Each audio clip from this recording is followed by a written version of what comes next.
इतना सन्नाटा क्यों है भाई?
वॉइस आ रही है सीमा आपको?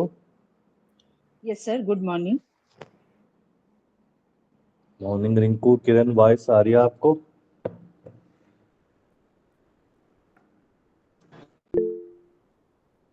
बोलो किरण, वॉइस आ रही है आपको? आपका आपने हैंड रेज किया है।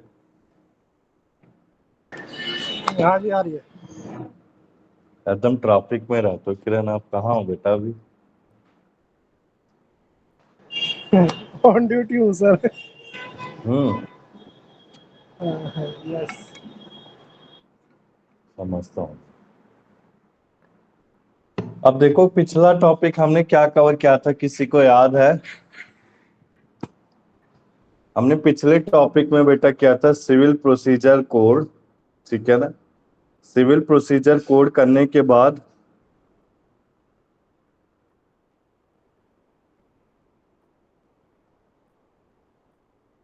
हमने किया था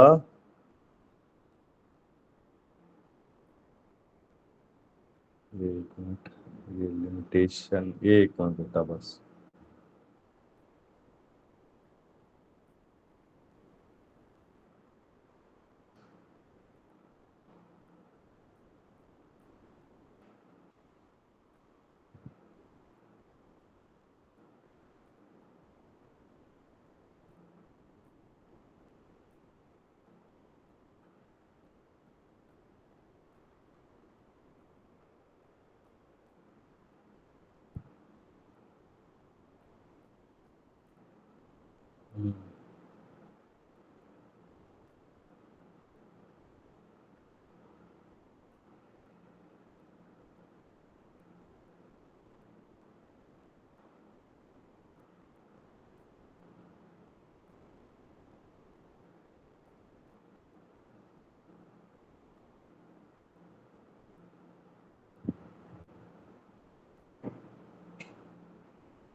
ये दिख रहा है बेटा किसी को लिमिटेशन?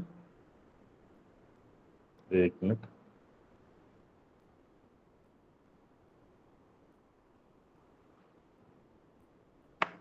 लिमिटेशन एक्ट दिखा आप सबको? सीमा दिख रहा है आपको स्क्रीन में? Yes sir.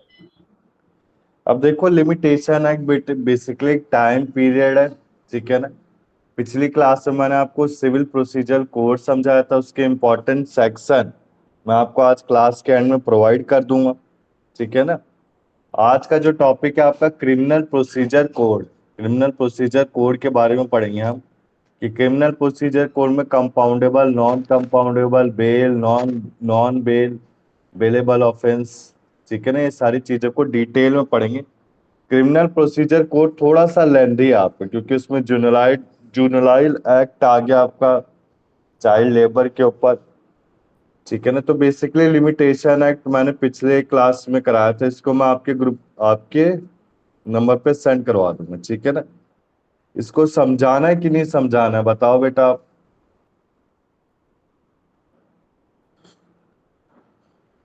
सर थोड़ा सा क्रक्स बता दीजिए इसका, अगर हो ठीक है, सके मैं तो। बता देता हूँ, पर ऊपर से बताता हूँ। बेसिकली लिमिटेशन एक्ट आपका एक टाइम पीरियड दिखाता है कि किस टाइम पीरियड तक हम कोर्ट केस को फाइल कर सकते हैं, ठीक है ना। इसमें देखो आप बार ऑफ लिमिटेशन साफ साफ हो रहा है कि कोर्ट के पास एक स्वी मोटो है कि वो नोट क्वेश्चन लिमिटेशन का उठा सकता है। टाइम पीरियड को बढ़ाया या फिर घटाया जा सकता है, ऐसे बढ़ता ही घटता नहीं टाइम पीरियड आपका। बार ऑफ लिमिटेशन में देखो कोर्ट की एक ड्यूटी है कि अपने सूट के साथ वो प्रोसीड नहीं करेगा, ठीक है ना।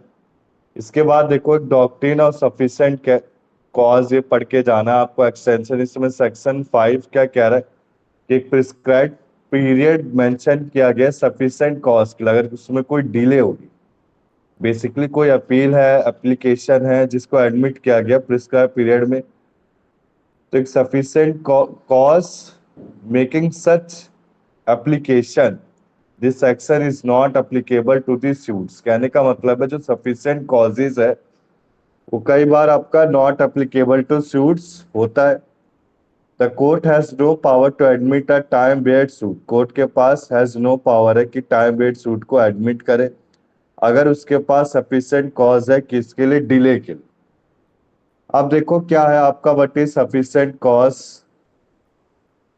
ये सफिशिएंट कॉज के एग्जांपल है रॉन्ग प्रैक्टिस हो आपका हाई कोर्ट का, मिस्टेक ऑफ काउंसिल हो, रॉन्ग एडवाइस हो आपका एडवोकेट से, मिस्टेक ऑफ लॉ हो, इग्नोरेंस ऑफ लॉ हो, इम्प्रिजनमेंट ऑफ पार्टी और सीरियस इलनेस, मतलब पार्टी को कोई इलनेस है उसको तब भी आपको आप उसको इम्प्रिजनमेंट दे रहे। Time taken for obtaining certified copies, ज्यादा टाइम पीरियड कंसीडर किया जा रहा है। नॉन अवेबिलिटी ऑफ फाइल है, alignment of father during the,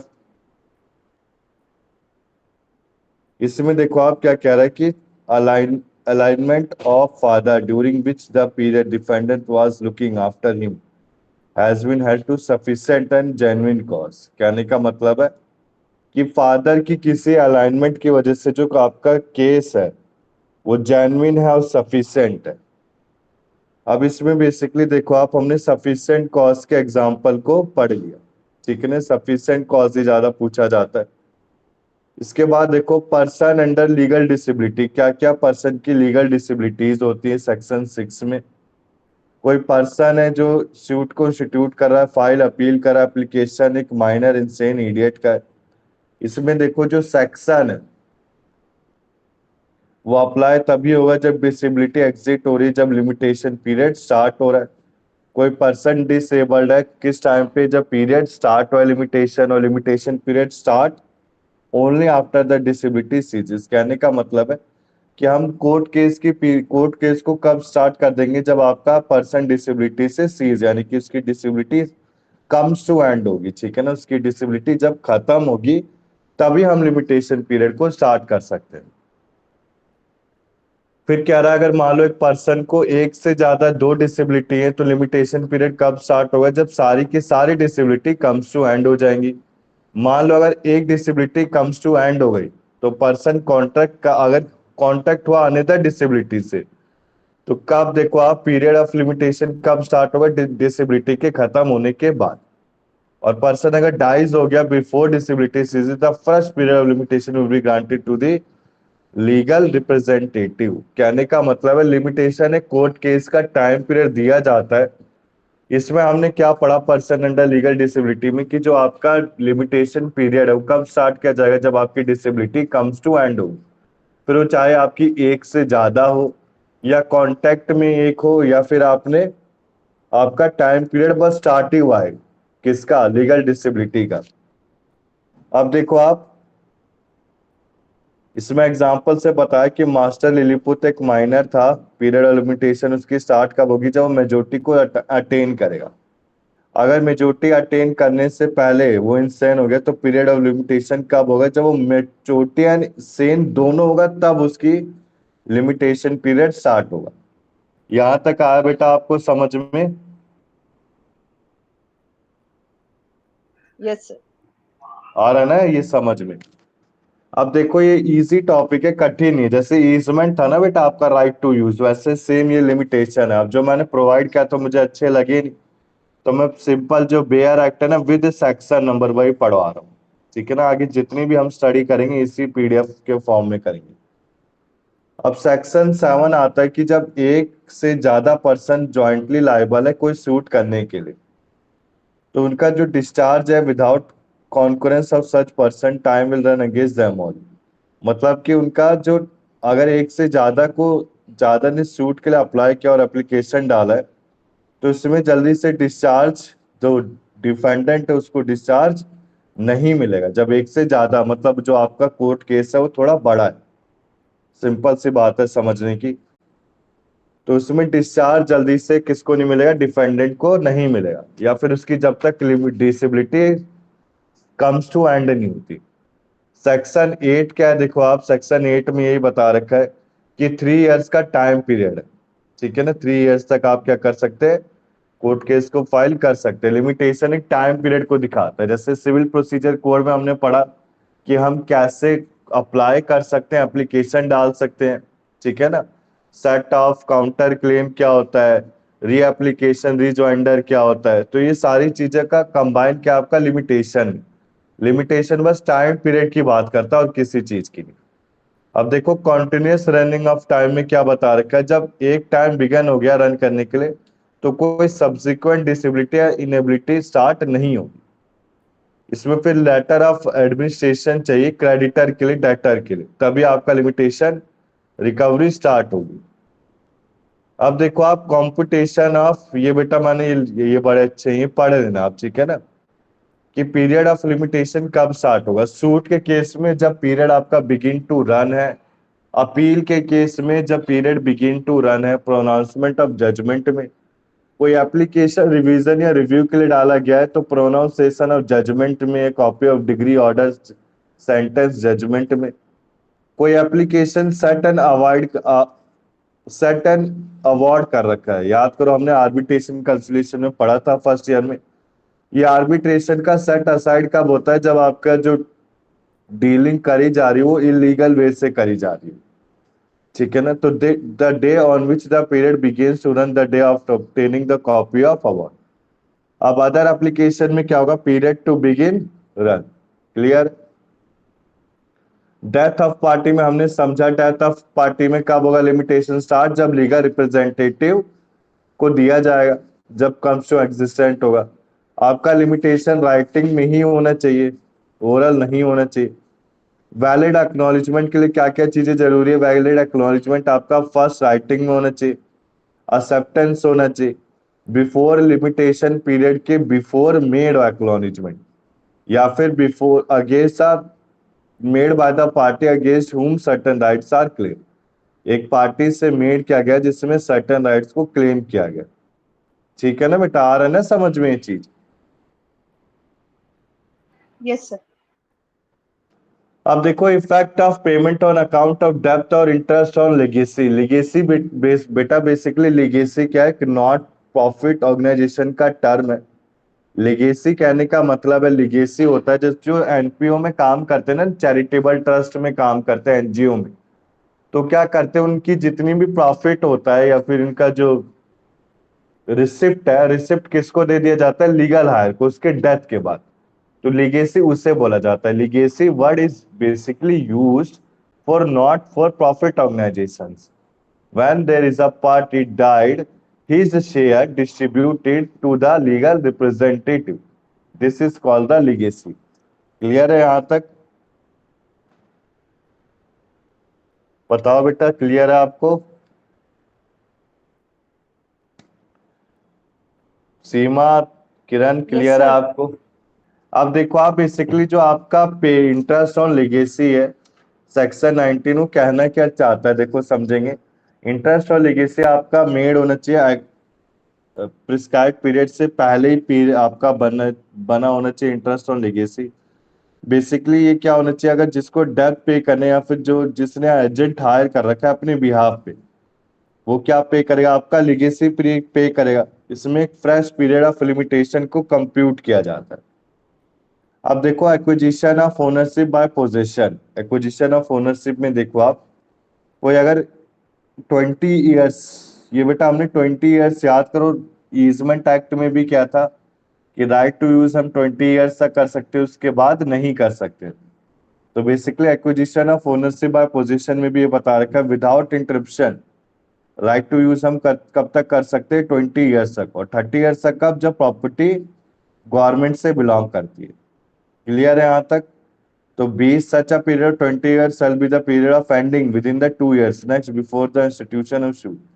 कहने का मतलब है हम ईजमेंट जो हमें प्रोवाइड किया गया, ईजमेंट क्या होता है? Light, air, water, use of water, ठीक है ना।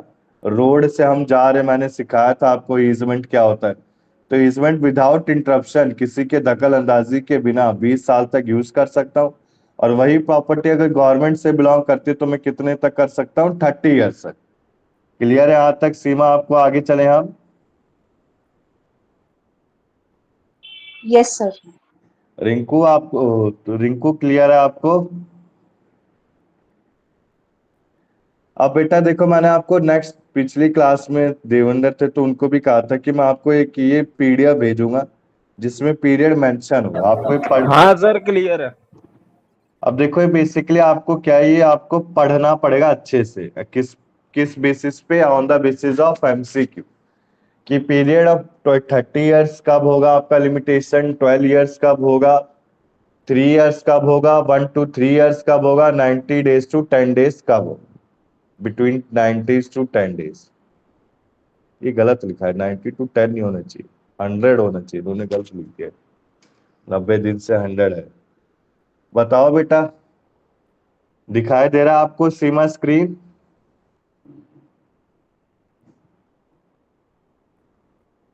यस देखो सर। पीरियड ऑफ जो 30 ईयर्स है, मैं ऊपर से बता रहा हूँ बेटा, इसको पढ़ के जाना है, मैं पहले बोल रहा हूँ। मैं आखिरी जब रिवीजन क्लास होगी तो हर टॉपिक से इंपॉर्टेंट चीजें बता दूंगा, पढ़ पढ़ के चले जाना, और सेक्शन नंबर जरूर लर्न कर लो, सेक्शन मैंने भेजे ही। अब देखो बेसिकली फर्स्ट आता है पीरियड ऑफ 30 ईयर्स। से 30 ईयर्स कहाँ कहाँ आता है? कोई मोर्टगेज लिया गया पोजीशन ऑफ रिमूवेबल प्रॉपर्टी के लिए, कोई सेंट्रल गवर्नमेंट स्टेट गवर्नमेंट के पास सूट है, किसका? जम्मू एंड कश्मीर का है, जिसमें इंक्लूड कोई मोर्टगेज है। फोरक्लोजर, फोरक्लोजर क्या होता है? जब प्रॉपर्टी प्रोवाइड की जाती लीगल हायर को, तो उसे मोर्टगेज फोरक्लोजर कहा जाता है। बेसिकली बेटा आपके 7 तरह के मोर्टगेज होते हैं, हमने ट्रांसफर ऑफ प्रॉपर्टी में पढ़ा था, किसी को ध्यान ना हो। English mortgage, anomalous mortgage, simple mortgage, mortgage by deed. याद आया बेटा ये सीमा आपको? अब देखो इसके Yes, बाद sir. आता है पीरियड ऑफ 12 ईयर्स। 12 ईयर्स में क्या आता है आपका? Trust endowment. ये पढ़ के जाना है आपको, ठीक है ना, किस पीरियड में क्या क्या चीजें आती। पीरियड ऑफ 3 ईयर्स में आपका आता है accounts, contract, declaratory sweet suits, ठीक है ना। पीरियड ऑफ 1 से 3 ईयर्स में क्या आता है, जिसमें देखो आप बेसिकली प्रिस्क्राइब किया गया टॉर्ट के लिए। टॉर्ट क्या होता था? डैमेज के लिए होता था, जी डैमेज और इंजरी के लिए होता था, हमने एलएलबी फर्स्ट ईयर में पढ़ा था। और मिसलेनियस मैटर और सूट्स होते जिसमें कोई पीरियड ऑफ लिमिटेशन प्रोवाइड नहीं की गई है। क्लियर? फिर बेटा देखो आप पीरियड वेराइंग बिटवीन, वेराइंग यानी कि 10 से लेके 90 दिन। इन्होंने क्या करा है, इन्होंने थोड़ा उल्टा लिख दिया। इन्होंने 90 पहले 90 पहले लिख दिया, 90 नहीं लिखना चाहिए था इन्हें, इन्हें पहले 10 to 90 लिखना चाहिए था। अब देखो इसमें क्या होता है, मिनिमम पीरियड देखो साफ साफ लिखा होगा मिनिमम। अब देखो आप ध्यान से समझेंगे। आप अपीयर और डिफेंड के लिए हम कब तक, अगर सम्मन प्रोवाइड की गई है, इसमें ये बोला गया सम्मन हमें प्रोवाइड की गई है, तो हम कोर्ट तक कब तक जा सकते हैं? 10 दिन से लेके 90 दिन तक। अब आपके घर में कोई पुलिस ऑफिसर आए तो आपको अगले दिन तो बुलाएगा नहीं, सिंपल सी बात है भाई, आप जॉब करते हो, तो आप उससे क्या कह सकते हो? सर 10 दिन का वेट करो, 10 दिन से लेके मैं 90 दिन के बीच में किसी भी दिन आ जाऊं। अगर उसने कोई कॉज बता दिया, या फिर उसको कोई डिसेबिलिटी है, समझो बात को, या फिर कोई ट्रीटमेंट करा रहा है, तो कब कब तक समन पीरियड को कंसीडर किया जाता है? 10 से 90 डेज तक। तो हमने बेटा लिमिटेशन में क्या क्या चीजें पढ़ी? सफिशिएंट कॉज क्या होता है, लीगल डिसेबिलिटी को मैंने अच्छे से क्लियर करा दिया, ठीक है ना। एक्नॉलेजमेंट के क्या क्या एसेंशियल्स होते हैं, ठीक है, किस पीरियड पे कौन सा केस आएगा, 30 ईयर्स, 12 ईयर, 3 ईयर, फर्स्ट से लेके 3rd ईयर, और 10 से लेके 90 डेज तक। यहां तक डाउट है सीमा? आगे चलो मैं बेटा, क्रिमिनल प्रोसीजर कोड करें हम आज। Yes sir.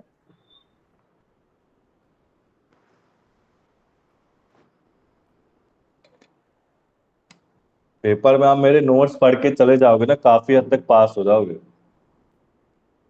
ठीक है ना। अब करें बेटा स्टार्ट हम। Yes sir. अब देखो मैंने लिमिटेशन अच्छे से करा दिया है। लिमिटेशन में एक मिनट, हाँ ये भी करा दिया, कॉम्पुटेशन पीरियड भी कर दिया, डेथ के बाद लीगल हायर लेता है, तो सारी चीजें कराएंगे। ये पीडीएफ आपको सही लगे सीमा, क्योंकि अब आगे जितनी भी पीडीएफ होंगे मैं ऐसे ही पढ़ाऊंगा। बताओ बेटा आप। यस सर, अच्छी है। अच्छी है ना। Yes sir. ये बड़ी मुश्किल से मिले यार मुझे, बहुत ढूंढा है मैंने, उसमें कुछ चीजें ऐड भी की है मैंने। अब देखो लिमिटेशन थैंक यू। बेसिकली दो, कोई नहीं होता है, देखो टू मैक्सिस में होता है। बेसिकली पढ़ लेना फर्स्ट एंड सेकंड। कौन सा बेटा, मैं जूम कर देता हूँ, दिखा सबको।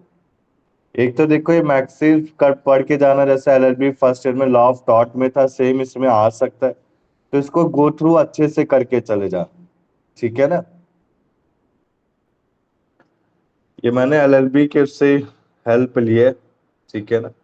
अब लिमिटेशन के बाद बेटा एक मिनट देख लो आप, ये देखो सिविल प्रोसीजर कोड के सेक्शन विद ऑर्डर। ठीक है, दिखा देता हूँ रुको। ये सीमा आपके लिए सही है, अगर आपको पढ़ना होगा ना सेक्शन, तो बेटा जो इम्पोर्टेंट मेन मेन सेक्शन है ना, ये रुको मैं ऐसे कर देता हूँ, ऐसे दिख नहीं रहा हूँ, यहाँ पर दिख रहा है सबको।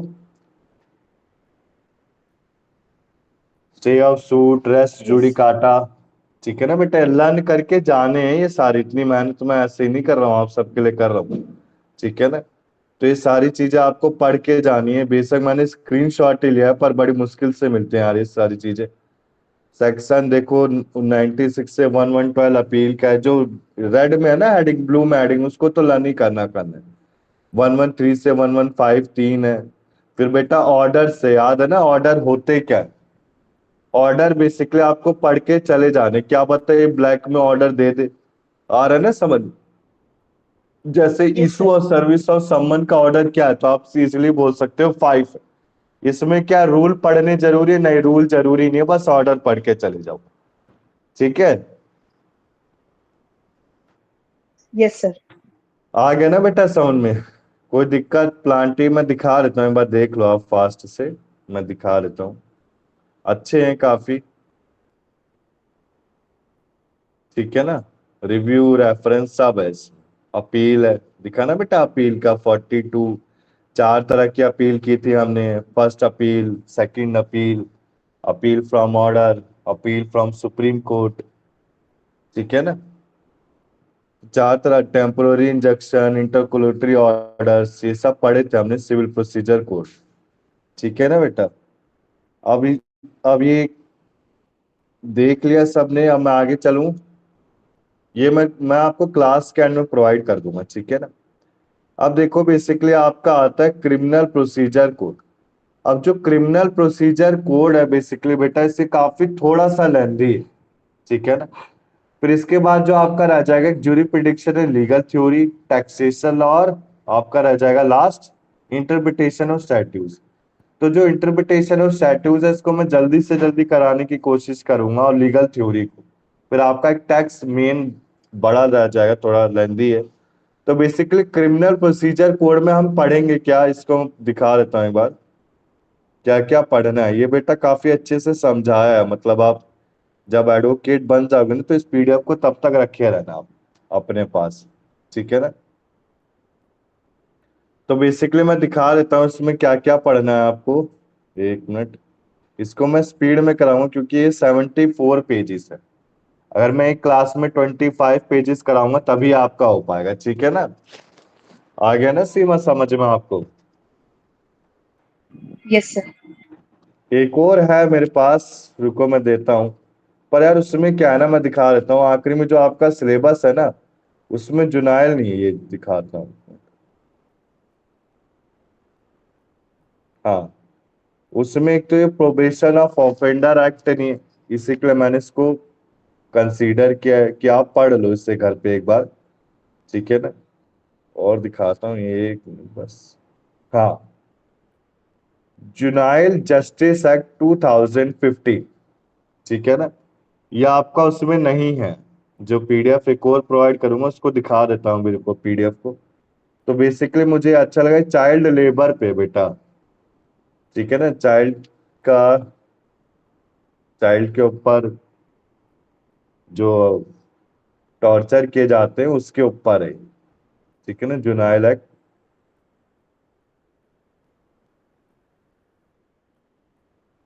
तो काफी अच्छे से दे रखा है इसमें, ठीक है ना।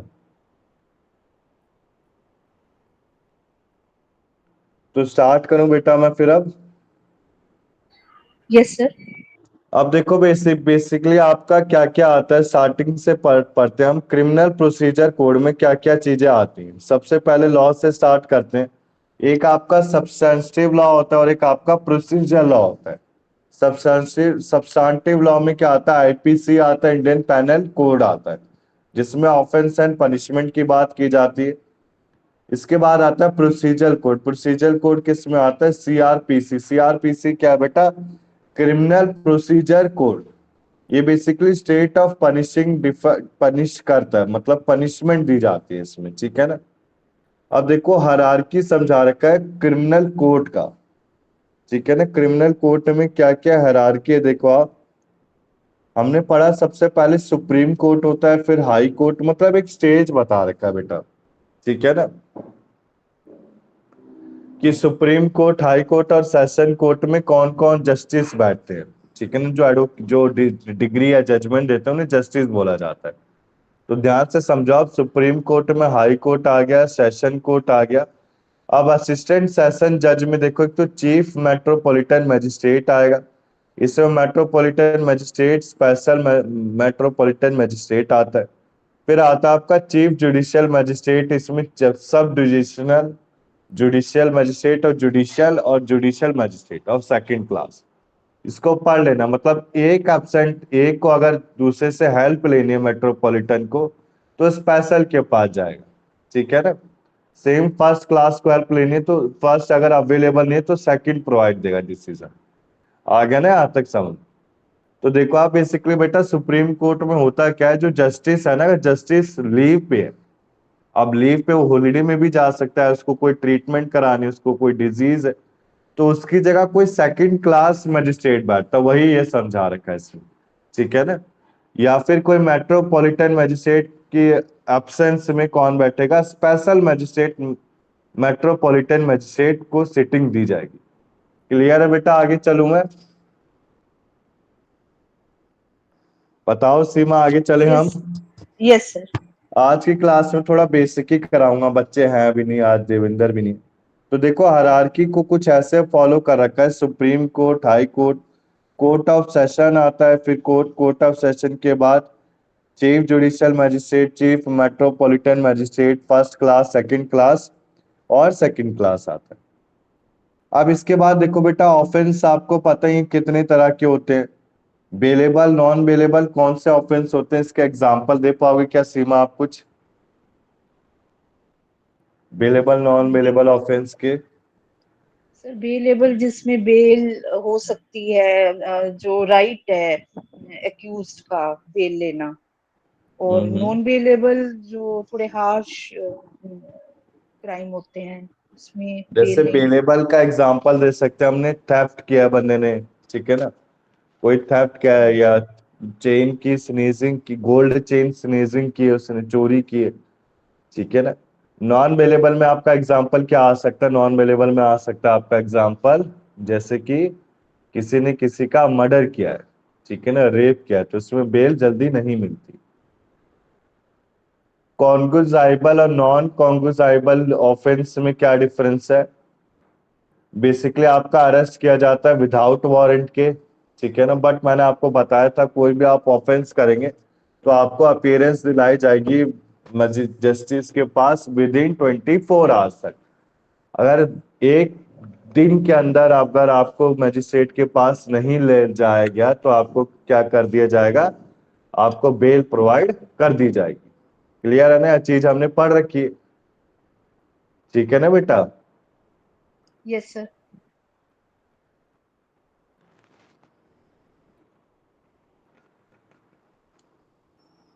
अब देखो आप, ये बेसिकली अरेस्ट किए जाते हैं विदाउट वारंट के। ये किससे किए जाते हैं? नो वारंट के अरेस्ट किए जाते हैं। अब देखो कंपाउंडेबल और नॉन कंपाउंडेबल कौन से होते हैं, ये आगे चलते हैं, अभी आगे पढ़ते हैं। नॉन कंपाउंडेबल और कंपाउंडेबल, ये आगे आएगा आपका। कॉन्गनाइजेबल और नॉन कॉन्गनाइजेबल ऑफेंस को आप पढ़ सकते हो बेटा, ठीक है ना। बेसिकली फर्स्ट वाले में मर्डर, वेजरिंग वॉर आ सकता है, ठीक है ना। पुलिस ऑफिसर अरेस्ट कर सकता है विदाउट वारंट के अगर आपने कोई मर्डर किया है। इसमें 3 साल की जेल की सजा हो सकती है। नॉन कॉन्ग्निजेबल ऑफेंस में क्या आता है बेटा आपका? लेस 3 इयर्स की इम्प्रिजमेंट या फिर फाइन होता है, ठीक है ना। पुलिस के पास कोई अथॉरिटी नहीं किसी को अरेस्ट करे विदाउट वारंट। क्लियर है यहाँ तक? अब बेटा यहाँ तक कंपाउंडेबल और नॉन कंपाउंडेबल ऑफेंस। इस नोट्स आपको सही लग रहे हैं ना सीमा की, बेकार लग रहे हैं आपको? नहीं सर, अच्छे हैं। अच्छे है ना काफी। मतलब ये मैंने ऐसे प्रिपेयर किया ना, अब जो टैक्सेशन लो के आगे चल के एडवोकेट भी बनोगे ना आप, तो मेरे पास सारे नोट्स प्रिपेयर है बेटा, ठीक है ना। बस एक लीगल थ्योरी रह गया, वो करेक्ट कर दूंगा मैं। तो नोट्स मैं आपको प्रोवाइड कर दूंगा क्लास के एंड होने पे। अब देखो कंपाउंडेबल ऑफेंस और नॉन कंपाउंडेबल ऑफेंस कौन से होते हैं। बेसिकली कंपाउंडेबल ऑफेंस कौन से होते हैं? जिसमें 2 साल से या उससे कम की इम्प्रिजनमेंट होती है, ठीक है ना। और नॉन कंपाउंडेबल ऑफेंस कौन से होते हैं? जिस जो आपके सेक्शन 320 में मेंशन। अब ये सेक्शन 320 क्या है? 320 बेटा मर्डर का है बेसिकली, ठीक है ना। 320 बेटा मर्डर यस का है। सर। इसमें दो या तीन, 4 साल से ज्यादा की सजा होती है। अभी बेटा कॉम्प्रोमाइज किया जा सकता है पार्टीज में, इसमें कोई कॉम्प्रोमाइज होता ही नहीं। अब मर्डर किया है तो कैसे कॉम्प्रोमाइज हो जाएगा? ये प्राइवेट नेचर है और ये पब्लिक नेचर है। क्लियर? अब स्टार्ट करें बेटा डेफिनेशन से हम। Yes sir. इसमें थोड़े लेंथी लेंथी डेफिनेशन है, इसकी शॉर्ट नोट में अगर होगा तो प्रोवाइड कर दूंगा, अभी है मेरे पास, क्लास पहले करा दूं। 20 पेजेस का टारगेट है, एक क्लास में 25 करा दूं फिर दिखाता हूँ। देखो चार्ज बेसिकली क्या है, चार्ज को ऐसे डिफाइन किया गया है। एक हेड ऑफ चार्ज है जिसमें, मतलब चार्ज कहने का मतलब है you are found to be doing an offence. मतलब तुम पाए गए हो कोई ऑफेंस को करते हुए, कोई क्राइम को करते हुए, तो आप किसके गिल्टी हुए? चार्ज के गिल्टी हुए। चार्ज कहने का मतलब है आपके ऊपर fine and imprisonment both applicable. Clear है बेटा? फिर आता है आपका कंप्लेन। कंप्लेन मैंने आपको कराया था कहाँ? सिविल प्रोसीजर कोड में, ठीक है ना। एफिडेविट हमने क्या था ना, एफिडेविट होता था डेपोनेंट फर्स्ट पर्सन, तो सेम कंप्लेन होता। कंप्लेन है क्या बेटा? जैसे मेरे साथ कोई क्राइम होता है, मेरी कोई चेन चोरी लेके चला गया, सोने की चेन, तो मैं पुलिस स्टेशन में जाऊंगा, कंप्लेन कराऊंगा, तो पुलिस ऑफिसर मुझे क्या बोलेगा? पहले आप क्या करो बताओ सीमा आप। FIR लॉन्च करने के लिए हाँ, बोलेगा। FIR। What is the full form of FIR? First investigation report. First information report, ठीक है ना। सॉरी FIR सॉरी इंफॉर्मेशन, कोई या नहीं, फर्स्ट इंफॉर्मेशन रिपोर्ट। तो basically first information report file की जाएगी। और बेसिकली देखो आप, जो आपका कंप्लेन है वो एलिगेशन होना चाहिए ओरली और राइटिंग मजिस्ट्रेट में, ठीक है ना, विद अ व्यू कि आपको फैक्ट पता हो या ना पता हो किसने कमेंट्स ऑफेंस किया है, जिसमें कोई पुलिस रिपोर्ट नहीं आएगी। मतलब कंप्लेन में आप बोल सकते हैं, कंप्लेन का एग्जाम्पल होगा आपका FIR, फर्स्ट इंफॉर्मेशन रिपोर्ट। इसमें हमें पता नहीं है कि हमारे साथ ऑफेंस किसने किया है। द पर्सन इज नोन और not to be known. Clear है यहाँ तक? अब देखो इसमें बता रखा है, अब आता है इन्वेस्टिगेशन। अब ये इन्वेस्टिगेशन क्या कह सकते हैं बेटा, कोई बताएगा मुझे? What is the meaning of investigation?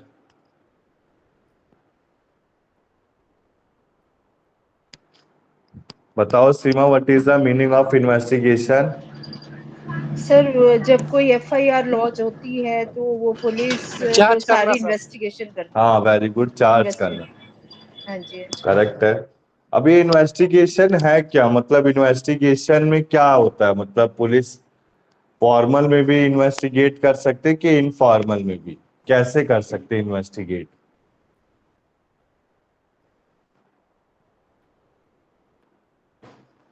Sir कैसे भी करेगी वो तो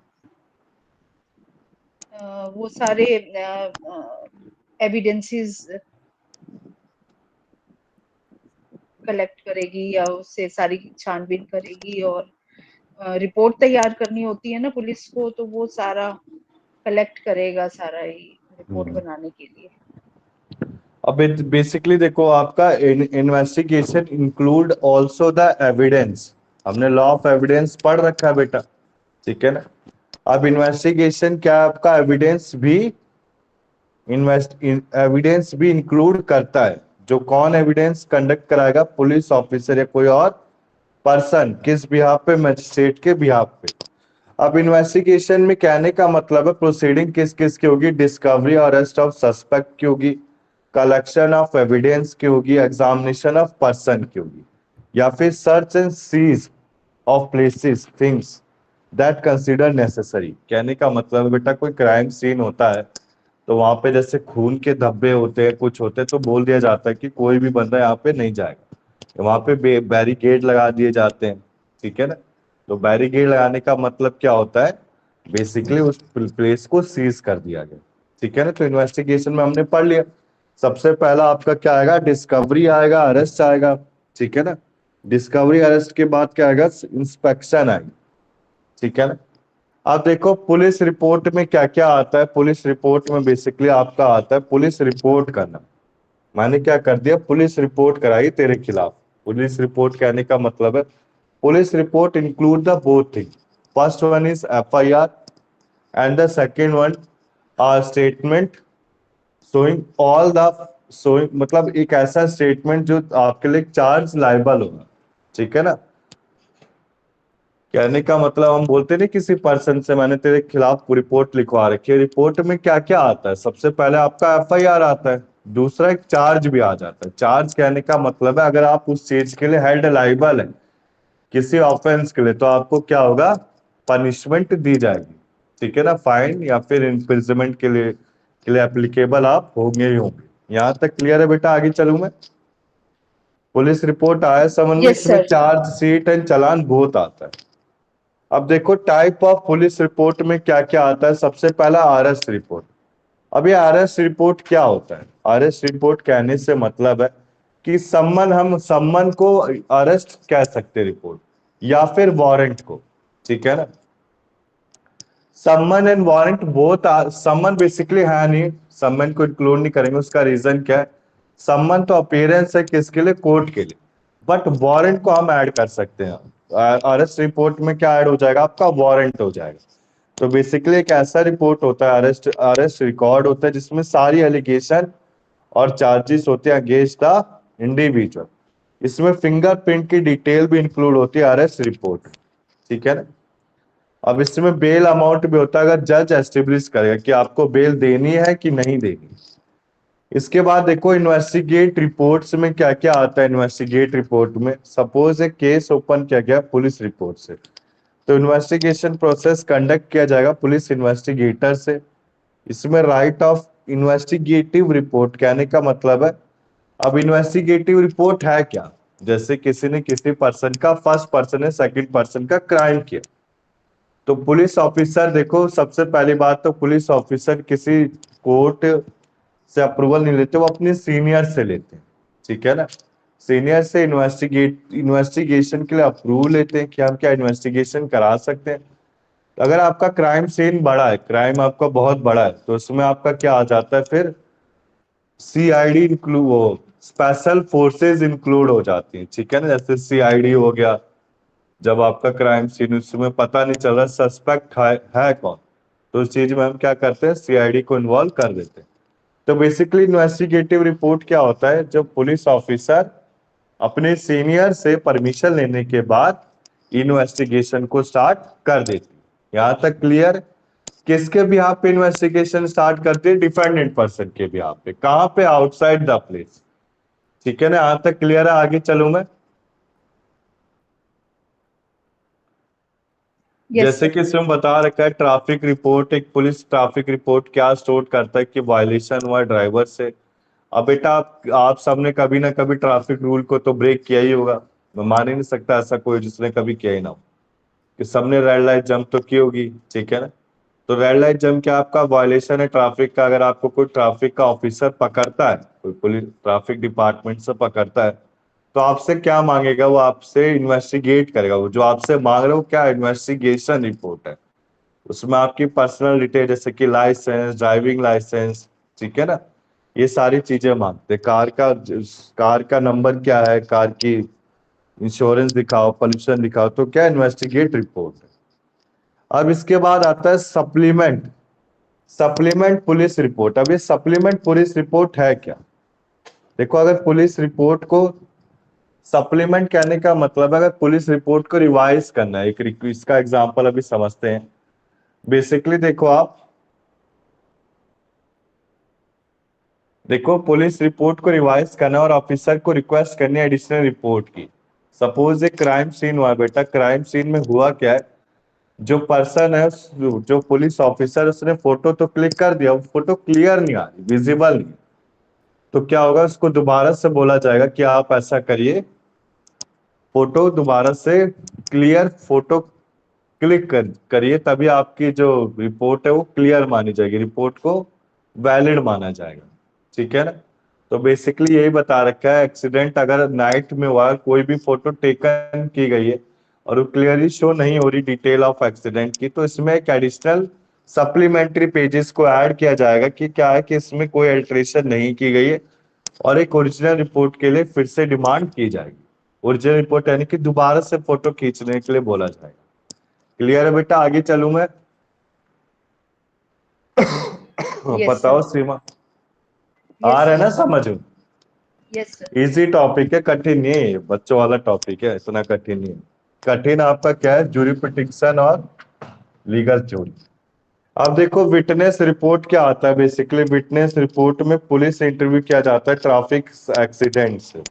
अब विटनेस बेटा, ट्रैफिक का एक्सीडेंट हुआ है, काफी मेजर एक्सीडेंट हुआ है कि पर्सन को हॉस्पिटलाइज किया गया है।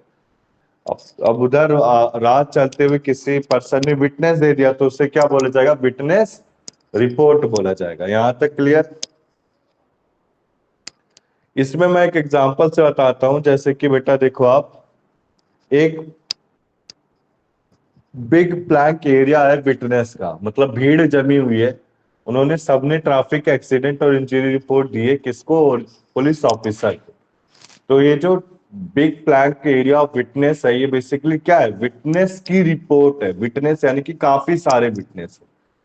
फिर आता है आपका administrative report. Administrative report basically है क्या, पुलिस ऑफिसर जो कॉर्पोरेट की बात की जाती है, एडमिनिस्ट्रेशन, ठीक है ना। जैसे कॉर्पोरेट ऑफिस हो गए, कंपनी हो गई, कंपनी में किसी के साथ मर्डर कर दिया गया, तो उसमें जो विटनेस प्रोवाइड की जाएगी किसी सीनियर से, ठीक है ना, किसी सीनियर से, बात को समझो।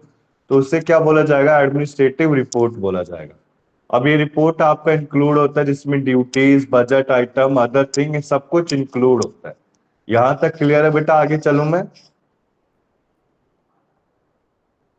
Yes sir. अब देखो, अब आता है आपका, देखो हमने पढ़ लिया बेटा टाइप्स ऑफ, क्या पढ़ा, टाइप्स ऑफ पुलिस रिपोर्ट। अभी रिपोर्ट ही टॉपिक चल रहा है, ठीक है ना। अब आता है इंटरनल अफेयर रिपोर्ट। अब ये इंटरनल अफेयर रिपोर्ट क्या है, इसमें क्या होता है बेटा, जैसे कि आपका बैलेंस शीट है। इंटरनल अफेयर को मैं ऐसे समझाता हूँ, जैसे कंपनी की बैलेंस शीट है। अब कंपनी की बैलेंस शीट में हुआ क्या है कि डिफेक्ट पाया गया, तो किसी सीएस को बुलाया गया, और उसमें ये पाया गया जो डायरेक्टर है वो फंड्स का मिसचेफ कर रहे हैं, यानी कि शेयर्स का मिसचीफ कर रहे, मिसचीफ यानी कि अनऑथराइज यूज कर रहे, ठीक है ना।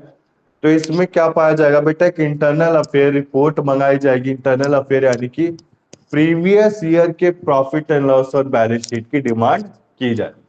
क्लियर है यहां तक? बताओ बेटा सीमा, क्लियर है? आगे चले यस हम। सर। हाँ जी। इजी टॉपिक है, कठिन नहीं है ये तरह। अब आता है आपका इंक्वायरी। इंक्वायरी बेसिकली डिफाइन है सिविल प्रोसीजर कोड में, कोड ऑफ प्रोसीजर 1973। अब इंक्वायरी होती क्या है, what is the meaning of inquiry? बताओ बेटा, किसी को idea, what is the meaning of inquiry?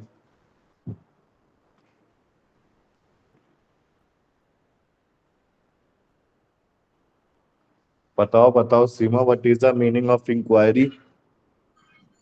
Sir अब इस कॉन्टेक्स्ट में तो शायद ये होती है ना, जब पुलिस अपनी रिपोर्ट दे देती है तो सबसे पहले जो मैजिस्ट्रेट हैं वो ये इंक्वायरी करते हैं कि क्या ये केस बनता भी है या नहीं। तो वो सारा इंक्वायरी करते हैं और चार्जेस लगाने से पहले। अब देखो बेसिकली इंक्वायरी है कि आपका इन्वेस्टिगेशन, ठीक है ना। इंक्वायरी को क्या समझ सकता हूँ बेटा मैं, इन्वेस्टिगेशन। इन्वेस्टिगेशन कहने का मतलब है आपको सम्मन किया गया है, ठीक है ना बेटा। सम्मन यानी कि बुलावा आया आपके लिए, तो उसको क्या बोल सकते हैं, इंक्वायरी बोल सकते हैं। आपका कोई कोर्ट केस चल रहा है और आप अपने किसी रिलेटिव के जानकार है और आपको सारी इंफॉर्मेशन है, तो आपको सम्मन दिया गया है कोर्ट के द्वारा पुलिस ऑफिसर से कि आपको इस डेट को इस कोर्ट में हाजिर होना, मतलब अपीयरेंस देनी। तो इस केस में होगा आपकी इंक्वायरी की जाएगी, ठीक है ना। फिर आता बेटा सम्मन एंड वारंट। सम्मन एंड वारंट मैंने आपको बताया था पिछली क्लास में, किसमें, आईपीसी में, ठीक है ना। सम्मन क्या होता है, एक ऐसा डॉक्यूमेंट होता है जिसमें पर्सन को सर्व किया जाता है अपीयर करने के लिए कोर्ट में। वारंट क्या होता है, बेसिकली डेथ और इम्प्रिजनमेंट के लिए होता है, जिसमें 2 साल से ज्यादा की सजा होती है, ठीक है ना। सम्मन क्या होता है, सम्मन एक कोर्ट केस के लिए होता है बेटा, ठीक है ना, जिसमें magistrate, summon is issued by the magistrate to the accuse, ठीक है ना। अक्यूज के लिए सम्मन को इशूड किया जाता है मजिस्ट्रेट के द्वारा, किसके लिए, अक्यूज के लिए। क्लियर है बेटा। सम्मन एंड वारंट आया समझ में सबको। ये सेक्शन देख के चले जाना पेपर के समय एक बार। बताओ बेटा आगे चलूं मैं। Yes sir. अब देखो विक्टिम आता है। बेसिकली विक्टिम क्या है, विक्टिम एक पर्सन है जो सफर्ड किसी लॉस से, इंजरी से कर, ठीक है ना। विक्टिम कौन है, victim is victim is a डिप्लैंटिव पर्सन, ठीक है ना, जिसके साथ कोई मिसबिहेव या फिर कोई क्राइम ऑफेंस अकरेंस हो रखी है, ठीक है ना। अब इसमें उसका सेट पर्सन का गार्डियन और लीगल हायर भी होते हैं विक्टिम। क्लियर है बेटा। आगे चलूं मैं। Yes sir. अब बेसिकली देखो आप, अब आता है आपका फंक्शनरीज अंडर द कोड। अब क्या क्या फंक्शन आते हैं, सबसे पहले आता है स्टेट, जज, पुलिस, विक्टिम, अक्यूज, एडवोकेट और विक्टिम्स, विटनेस। ये समझाने की जरूरत है बेटा मुझे इतना। स्टेट चलो मैं समझा ही देता हूँ पर से जल्दी जल्दी। देखो पुलिस में क्या आता है, पुलिस आपके कौन होते हैं, जिनको पावर ग्रांट की जाती है, रिस्पॉन्सिबिलिटीज, उनको पुलिस बोला जाता है, ठीक है ना। इसके बाद आता है आपका प्रोसिक्यूटर। प्रोसिक्यूटर देखो आप, इसमें पुलिस में सब आते हैं, डीजीपी हो गया, आईसीपी हो गया, एसपी हो गया, सुपरिटेंडेंट पुलिस हो गया, सब इंस्पेक्टर हेड हो गए, इंस्पेक्टर हो गए, ये सारे किसमें आते हैं, पुलिस में आते हैं। अब प्रोसिक्यूटर कहने का मतलब क्या है, देखो समझो आप, एक क्रिमिनल ऑफेंस है जो रॉन्ग किया गया किसी इंडिविजुअल के। अब इसमें स्टेट रिप्रेजेंट करता है सोसाइटी, ठीक है ना। स्टेट क्या रिप्रेजेंट कर रहा है, एक सोसाइटी कर रहा है।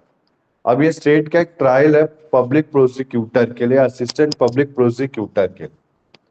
तो बेसिकली क्या होता है आपका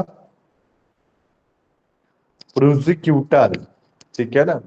प्रोसिक्यूटर को मैं कह सकता हूँ डिफेंडेंट, ठीक है ना। प्रोसिक्यूटर क्या आपका, प्रोसिक्यूटर आपका प्लेंटिफ है। Criminal offence is a wrong against an individual as well as the society. तो प्रोसिक्यूटर को क्या बोल सकता हूं मैं, आपका प्लेंटिफ है। क्लियर बेटा। आगे चले हम। Yes sir. अब ये जो प्रोसिक आ रहा है ना सीमा, आपको बोरिंग तो नहीं लग रहा ना ये बिल्कुल भी? नहीं नहीं सर, नहीं ठीक इजी है बेटा, आसान कठिन नहीं है ये। तभी मैं सोच समझ के चलता ना, मैंने सिविल प्रोसीजर कोड कराया, फिर मैंने कहा क्रिमिनल ही कराना सही है, क्योंकि क्रिमिनल के साथ कंप्लीट हो जाएगा ना आपका ये कोर्ट की हियरिंग और सब कुछ। अब देखो ध्यान से समझेंगे, प्रोसिक्यूटर में क्या क्या आता है आपका। पब्लिक प्रोसिक्यूटर में असिस्टेंट पब्लिक प्रोसिक्यूटर और पब्लिक प्रोसिक्यूटर। अब देखो इसके बाद आते हैं आपके कुछ ये defendant counsellor, council, defence council of prison authorities. अब प्रिजन अथॉरिटीज तो बेटा प्रिजन की अथॉरिटीज जैसे कि तिहाड़ जेल हो गया, टाइप ऑफ जेल हो गए, उनको प्रिजन अथॉरिटीज बोला जा सकता है, ठीक है ना। डिफेंस काउंसिल में क्या आता है, देखो प्रोसिक्यूटर ने स्टेट को रिप्रेजेंट किया, अभी डिफेंस काउंसिल क्या करता है, अक्यूज को रिप्रेजेंट करता है कोर्ट से पहले, ठीक है ना। ये बेसिकली राइट टू डिफेंडेंट है प्लीडर ऑफ हिज चॉइस का, यहां तक क्लियर है बेटा। डिफेंस काउंसिल जैसे कि डिफेंडेंट है, डिफेंडेंट ने कोई क्राइम किया, ऑफेंस किया है, तो डिफेंडेंट एक डिफेंस अपने डिफेंस के लिए एडवोकेट के पास जाएगा, तो जो एडवोकेट के पास जा रहा है उसको क्या बोला जाएगा, डिफेंस काउंसिल बोला जाएगा, ठीक है ना बेटा। आगे चलूं मैं। Yes sir. अब देखो अब आता है आपका arrest and right of arrested person, ठीक है ना। क्या क्या अरेस्ट होते हैं और राइट ऑफ पर्सन होते हैं। सबसे पहले अगर कोई पुलिस ऑफिसर अरेस्ट करता है तो पुलिस ऑफिसर, देखो अरेस्ट करने में एक थोड़ा स्टोरी से समझाता हूं आपको। पुलिस ऑफिसर मुझे अरेस्ट करने आएगा तो वो कहेगा कि सर जी आपके खिलाफ किसी ने सबसे पहले एफआईआर करा रखी है। मैं कहूंगा ठीक है सर, एफआईआर है, ठीक है चलता हूँ भाई। तो आपको ऐसे पुलिस ऑफिस में चलना पड़ेगा, मैं चल लूंगा, ठीक। अब उसने मेरे खिलाफ क्या कराई है, एफआईआर कराई है। अब एफआईआर में पुलिस क्या करेगी, मुझे 24 घंटे के अंदर किसके पास ले जाएगी, जस्टिस के पास ले जाएगी। अगर 24 घंटे में जस्टिस के पास नहीं ले गई तो मेरे खिलाफ क्या हो जाएगा, मेरे खिलाफ क्या होगा बेटा, मेरे को बेल दे दी जाएगी, ठीक है ना। अगर मुझे 24 घंटे के विदिन ले दिया गया तो मेरे पर हियरिंग स्टार्ट हो जाएगी, ठीक है ना, कोर्ट केस स्टार्ट हो जाएगा, मेरे पर प्रोसीडिंग मेरे पर स्टार्ट हो जाएगी। बट अगर वन डे के बिफोर 24 आवर्स के आफ्टर, यानी कि आफ्टर के मतलब लेके नहीं गया, आफ्टर ले जा रहे, तो मुझे क्या देनी पड़ेगी, उसे बेल देनी पड़ेगी, चाहे फिर वो वारंट क्यों ना हो, ठीक है ना। तो देखो अरेस्ट कोई पुलिस ऑफिसर करता है विदाउट वारंट और with an order from the magistrate. अब पुलिस ऑफिसर कैसे कर सकता है, एक तो विदाउट वारंट का, जब आपने किसी का मर्डर किया या रेप किया तो विदाउट वारंट करेगी, और बिना ऑर्डर ऑफ मजिस्ट्रेट के। अब बेसिकली इसमें कॉन्सिक्वेंशियल ऑफेंस क्या है बेटा, देख लो ये ऑफेंस है जिसमें आपका मर्डर, रेप, रॉबरी आता है, इसमें कोई मजिस्ट्रेट कोई ऑर्डर नहीं लेना होता। फिर आता है आपका इंफॉर्मेशन। इंफॉर्मेशन में अरेस्ट कब किया जाता है, जब आपके पास कोई वारंट नहीं होता है, यहां तक क्लियर है। अब देखो अरेस्ट आपका नेसेसरी कहाँ कहाँ है, सबसे पहले आपका प्रॉपर इन्वेस्टिगेशन होना चाहिए ऑफेंस का, एक सच इंफॉर्मेशन होना चाहिए, फर्दर ऑफेंस के लिए प्रिवेंट होना चाहिए डिसअपीयरिंग एविडेंस ऑफ ऑफेंस का, एक प्रेजेंस होना चाहिए कोर्ट का, कहाँ पे, पर्सन्स का कोर्ट में, ठीक है। और एक ड्यूटी होनी चाहिए पुलिस ऑफिसर्स की कि वो रिकॉर्ड कर सके reason in writing while making the arrest of any person. यहां तक क्लियर है बेटा, आगे चलूं मैं। Yes sir. अब देखो हमने क्या पढ़ लिया, police arrest by police officer, ठीक है। अभी कुछ पता रखा है, देखो किसके बारे में, अरेस्ट के बारे में। सबसे पहले इंफॉर्मेशन होनी चाहिए आपके सीरियस ऑफेंस के लिए, जैसे आपके 7 ईयर की इम्प्रिजनमेंट हो, डेथ हो, कब होगी, जब आपने किसी का मर्डर किया। प्रोक्लेम्ड ऑफेंडर होना चाहिए आपको, प्रोक्लेम यानी कि पहले से ही आपके खिलाफ कोई केस चल रहा है। स्टोलन प्रॉपर्टी हो, आपने कोई पर्सन है उसने जिसकी प्रॉपर्टी स्टोलन पाई गई है, मतलब चोरी पाई गई है, आपने किसी पुलिस ऑफिसर की ऑफिशियल ड्यूटी में उसको ऑब्स्ट्रक्ट किया है, ठीक है ना, मतलब उसको काम करने से मना कर दिया, ऑब्स्ट्रक्ट कर दिया। या फिर डिसर्ट फ्रॉम आर्मी, आपने डिसर्ट, हमने वर्ड को पढ़ा था family law, Hindu law, divorce के केस में what are the grounds for divorce में डिजर्शन होता। डिजर्शन कहने का मतलब है अपनी इच्छा अनुसार छोड़ दो, ठीक है ना। तो किसी आर्मी से किसी पर्सन ने डिजर्ट कर दिया, यानी कि छोड़ दिया अपनी इच्छा के अनुसार। फिर आता है, वैसे छोड़ सकते हैं but in the army forces हम जल्दी नहीं छोड़ सकते, ठीक है ना, आफ्टर रिटायरमेंट छोड़ते हैं। अब देखो आप अनदर पुलिस स्टेशन में, देखो आप अगर कोई ऑर्डर रिसीव्ड हुआ है राइटिंग में अनदर पुलिस स्टेशन से, तो उसमें पर्सन को अरेस्ट किया जा सकता है और कमिट किया जाएगा ऑफेंस के लिए। एक्स्ट्राडिशन क्या है, अगर कोई ऑफेंस आउटसाइड इंडिया है, और बेसिकली बेटा मैंने आपको समझाया था कोई पर्सन है, किसी ने ऑफेंस किया, वो इंडिया से भाग गया, तो उसके ऊपर कोई भी प्रोसीडिंग एप्लीकेबल नहीं होगी। बट अगर वो इंडिया के आउटसाइड, तो आउटसाइड लॉ उसके ऊपर एप्लीकेबल हो जाए, तो उससे क्या बोलेंगे बेटा, एक्सट्रिक्शन बोलेंगे। ठीक है ना, यहां तक क्लियर है? अब देखो इसके बाद आता है रिलीज कॉन्विक्ट। रिलीज कॉन्विक्ट कहने का मतलब है कोई कन्विक्ट है, उसने ब्रीच ऑफ एनी कंडीशन का किया। ठीक है, अब इसमें कुछ सेक्शन है, इसको पढ़ लेना आपकी ऑनरेबल में, कैन नॉट बी, मस्ट और सेल। ठीक है ना, आगे चलूं बेटा मैं। हमने क्या पढ़ लिया, देखो arrest and right of arrested person में अरेस्ट बाय पुलिस ऑफिसर को पूरा अच्छे से पढ़ लिया। अब आपका आता है अरेस्ट बाय प्राइवेट पर्सन। ठीक है ना, अब अरेस्ट बाय प्राइवेट पर्सन को पढ़ते हैं अच्छे से। कोई प्राइवेट पर्सन आपको अरेस्ट कर रहा है, प्राइवेट पर्सन अरेस्ट कब करेगा, जब आप पहले से ही, प्राइवेट पर्सन कहने का मतलब पहले से आप कोई ऑफेंडर किया है आपने, मतलब कोई डकैत है, चोर है, चोरी करता रहता है बिना मतलब के, पहले से भी चोरी करता है, तो इस केस में क्या होगा, प्रोक्लेम्ड ऑफेंडर होगा। इसके बाद देखो कोई पर्सन है, उसने नॉन बेलेबल ऑफेंस किया है, कॉन्ग्रेसाइजेबल ऑफेंस किया है, तो इस केस में भी क्या होगा, अरेस्ट बाय प्राइवेट पर्सन किया जा सकता है। यहां तक क्लियर है बेटा, किसी को डाउट है इसमें?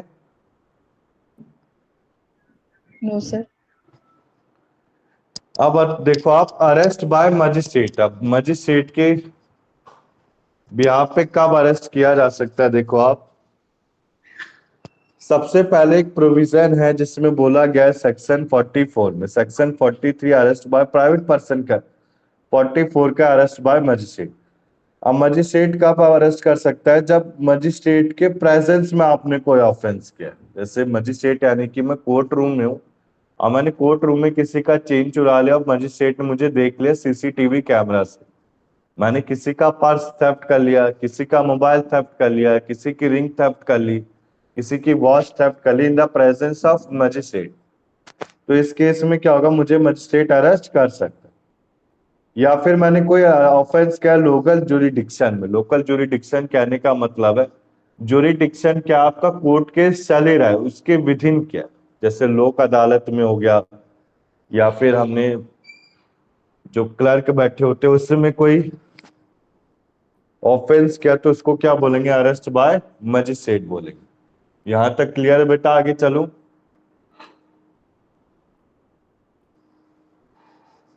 बताओ जी सर। सीमा, आगे चले? हाँ बेटा, आ रहा है ना समझ में अच्छे से? हाँ जी बिल्कुल। बोरिंग बोरिंग तो नहीं लग रहा ना, या तो मैं फास्ट करा रहा हूं? नहीं नहीं सर, ठीक है।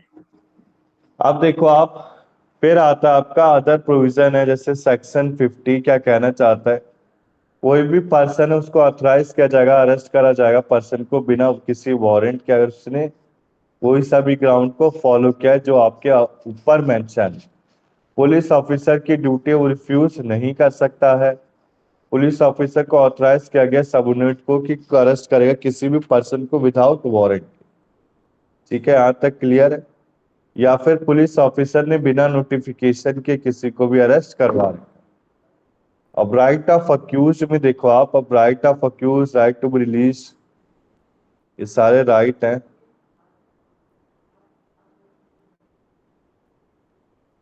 राइट टू अक्यूज में क्या कहने का मतलब है, जिस जो अक्यूज पर्सन है, मैंने आपको बताया था बेटा, हमने सिविल प्रोसीजर कोड में ही पढ़ा था कि मान लो कोई अगर प्लांटिफ अपीयर नहीं होता है, डिफेंडेंट अपीयर नहीं होता, तो क्या क्या होगा।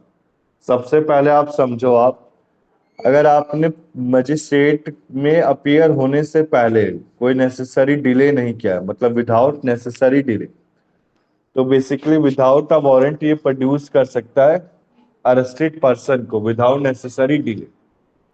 इसके बाद देखो सेक्शन 76, कोई पर्सन अगर प्रोड्यूस है with in 24 hours hour of arrest, किसी पर्सन को प्रोड्यूस किया गया with in 24 hour of arrest किया।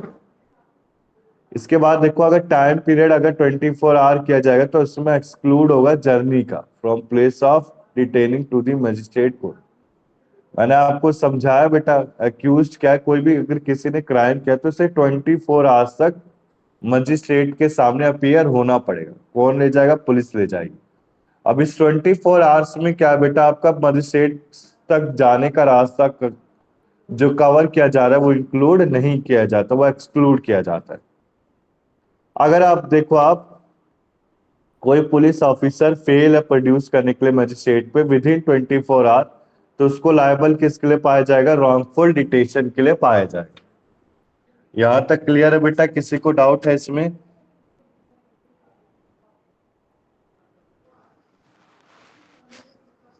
बताओ सीमा, डाउट है? आगे चले हम।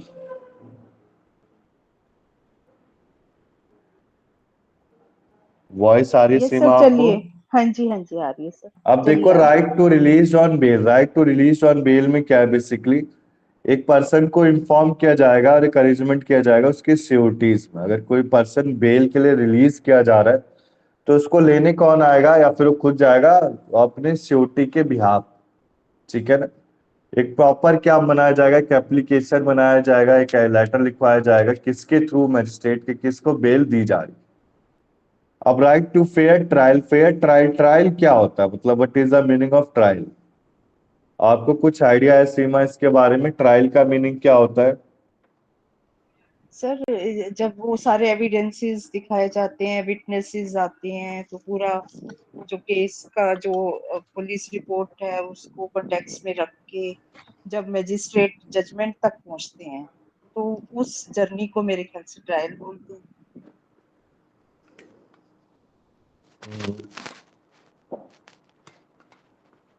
करेक्ट है बेटा।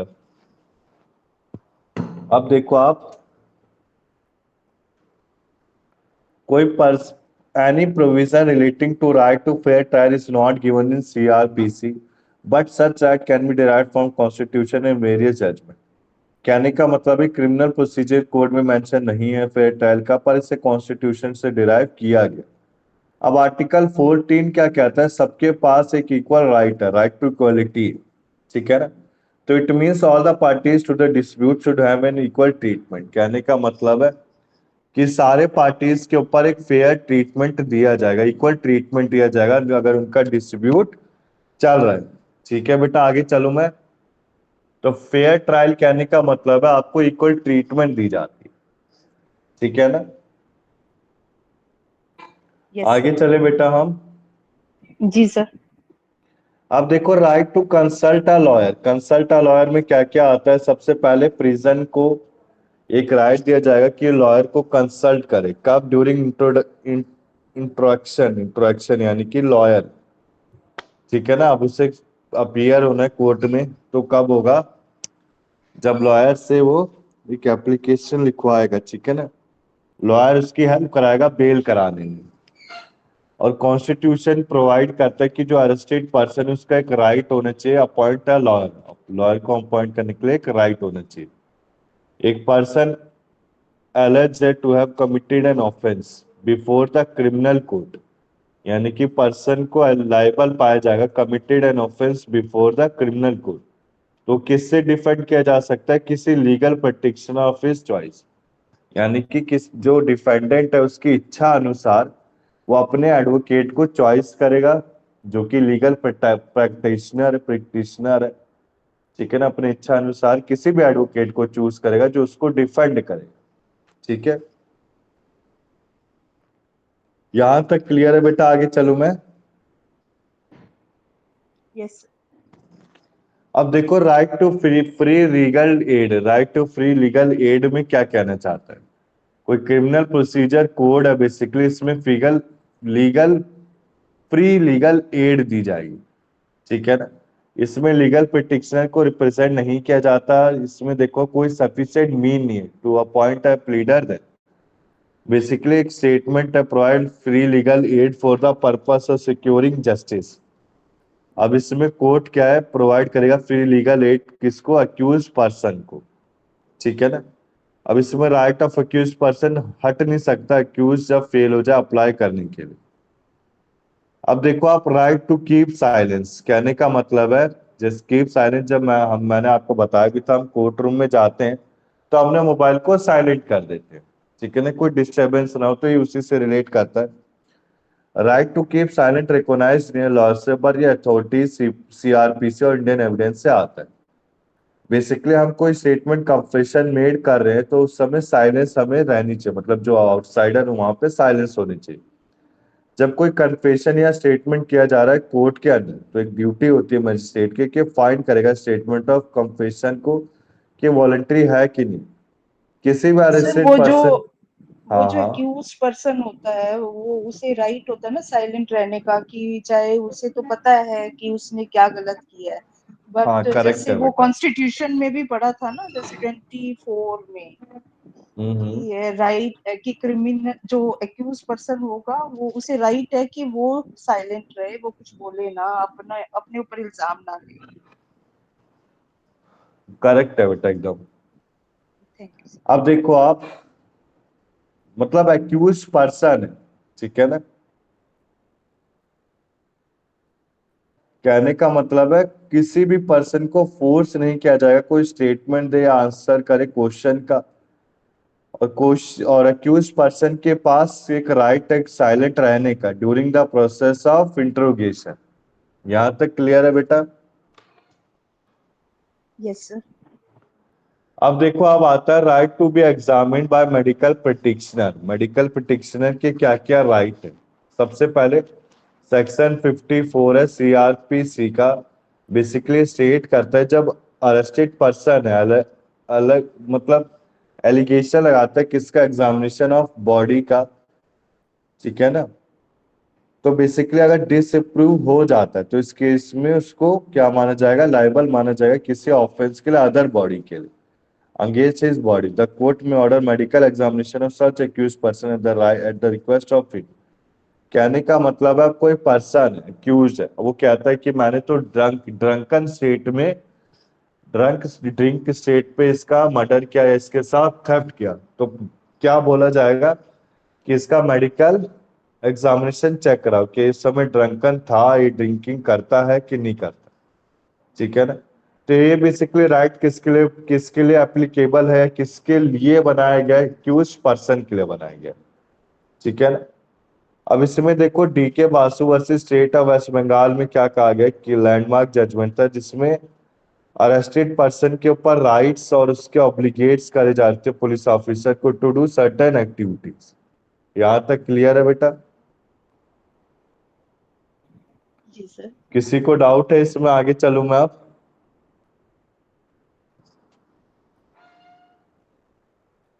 बताओ सीमा, डाउट है आपको। नो सर, चलिए आगे। अब देखो, अब आता है आपका सम्मन। ये स्पीड में तो नहीं पढ़ा रहा ना बेटा मैं। नहीं नहीं सर, ठीक है बिल्कुल। ठीक है ना, अभी आखिरी में आपको दिखा दूंगा सिलेबस, इसका सिलेबस है क्या। अब देखो, सम्मन एंड वारंट हमने पढ़ लिया था। वारंट क्या होता था, 2 साल की जेल होती थी, और किस कोई आपने मर्डर किया है, रेप किया है, तो वारंट होता है आपका, वारंट इशू किया जाता है। सम्मन क्या होता है, सम्मन आपका, सम्मन is issued by the magistrate before appearing the court, ठीक है ना, टू द अक्यूज पर्सन। सम्मन एक ऐसा डॉक्यूमेंट है जो कोर्ट और जस्टिस ऑफ कोर्ट इशू करेगा कि अटेंड करे अक्यूज पर्सन जज की मीटिंग को। सम्मन आपका क्लियर और स्पेसिफाइड होना चाहिए, या आपका एक राइटिंग में होना चाहिए, डुप्लीकेट कॉपी भी दी जा सकती है, प्रिसीडिंग ऑफिसर से साइन होना चाहिए, ठीक है ना।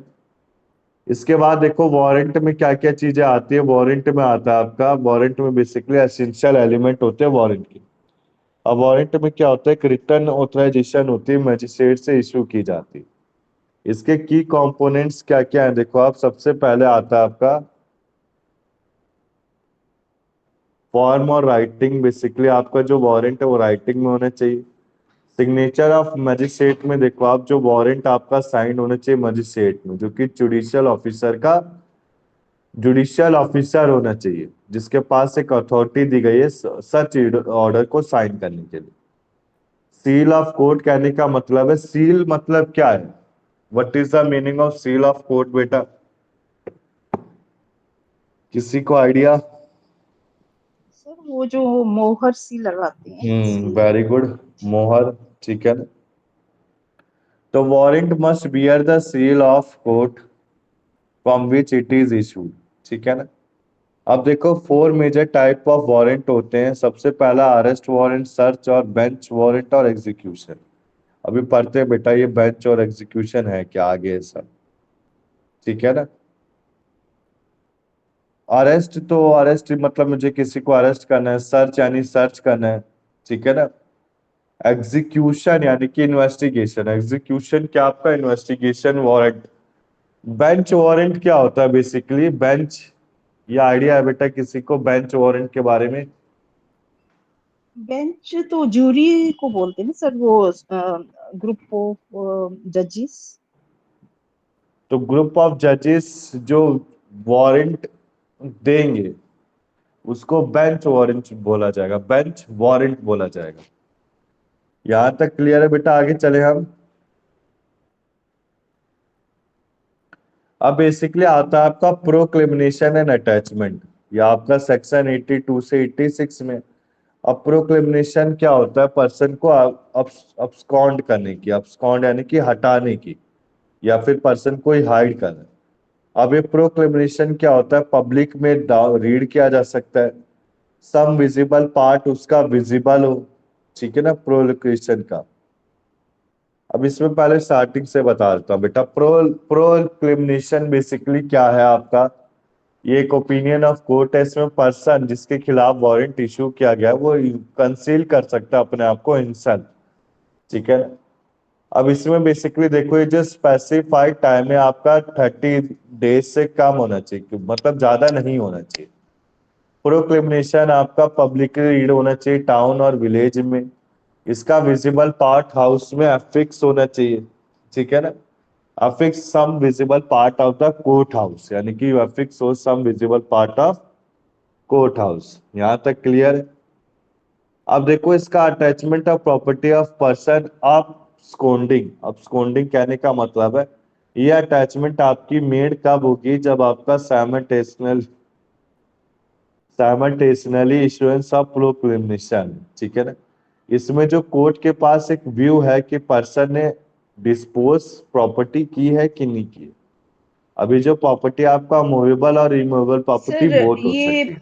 एब्सकॉन्ड कर जाता होगा ना जब एक्यूज पर्सन जैसे समन भेजते होंगे और वो मिलता नहीं हम्म। होगा, और फिर वो प्रोक्लेमेशन कर देते होंगे कि पब्लिकली अनाउंस कर देंगे कि ये बंदा हमें रिपोर्ट नहीं कर रहा, आ नहीं रहा, तो फिर उसकी प्रॉपर्टी को अटैच कर देते होंगे कि ताकि वो आ जाए। क्लियर है बेटा, ठीक है ना, एकदम करेक्ट एक्सप्लेनेशन दिया आपने।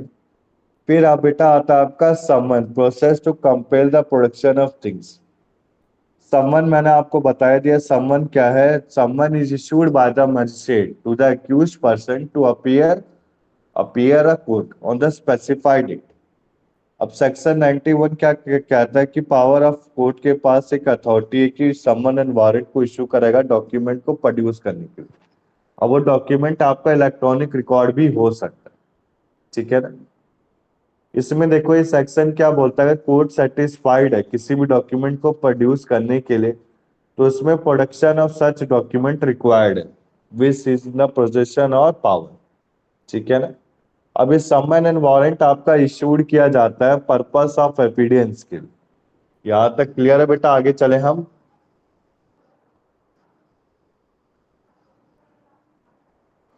बताओ बेटा आगे चले।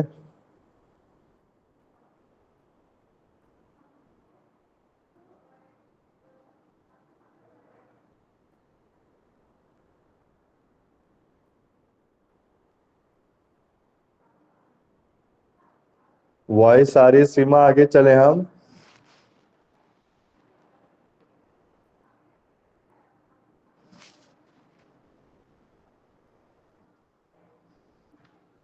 रिंकू किरण वॉइस आ रही है आपको?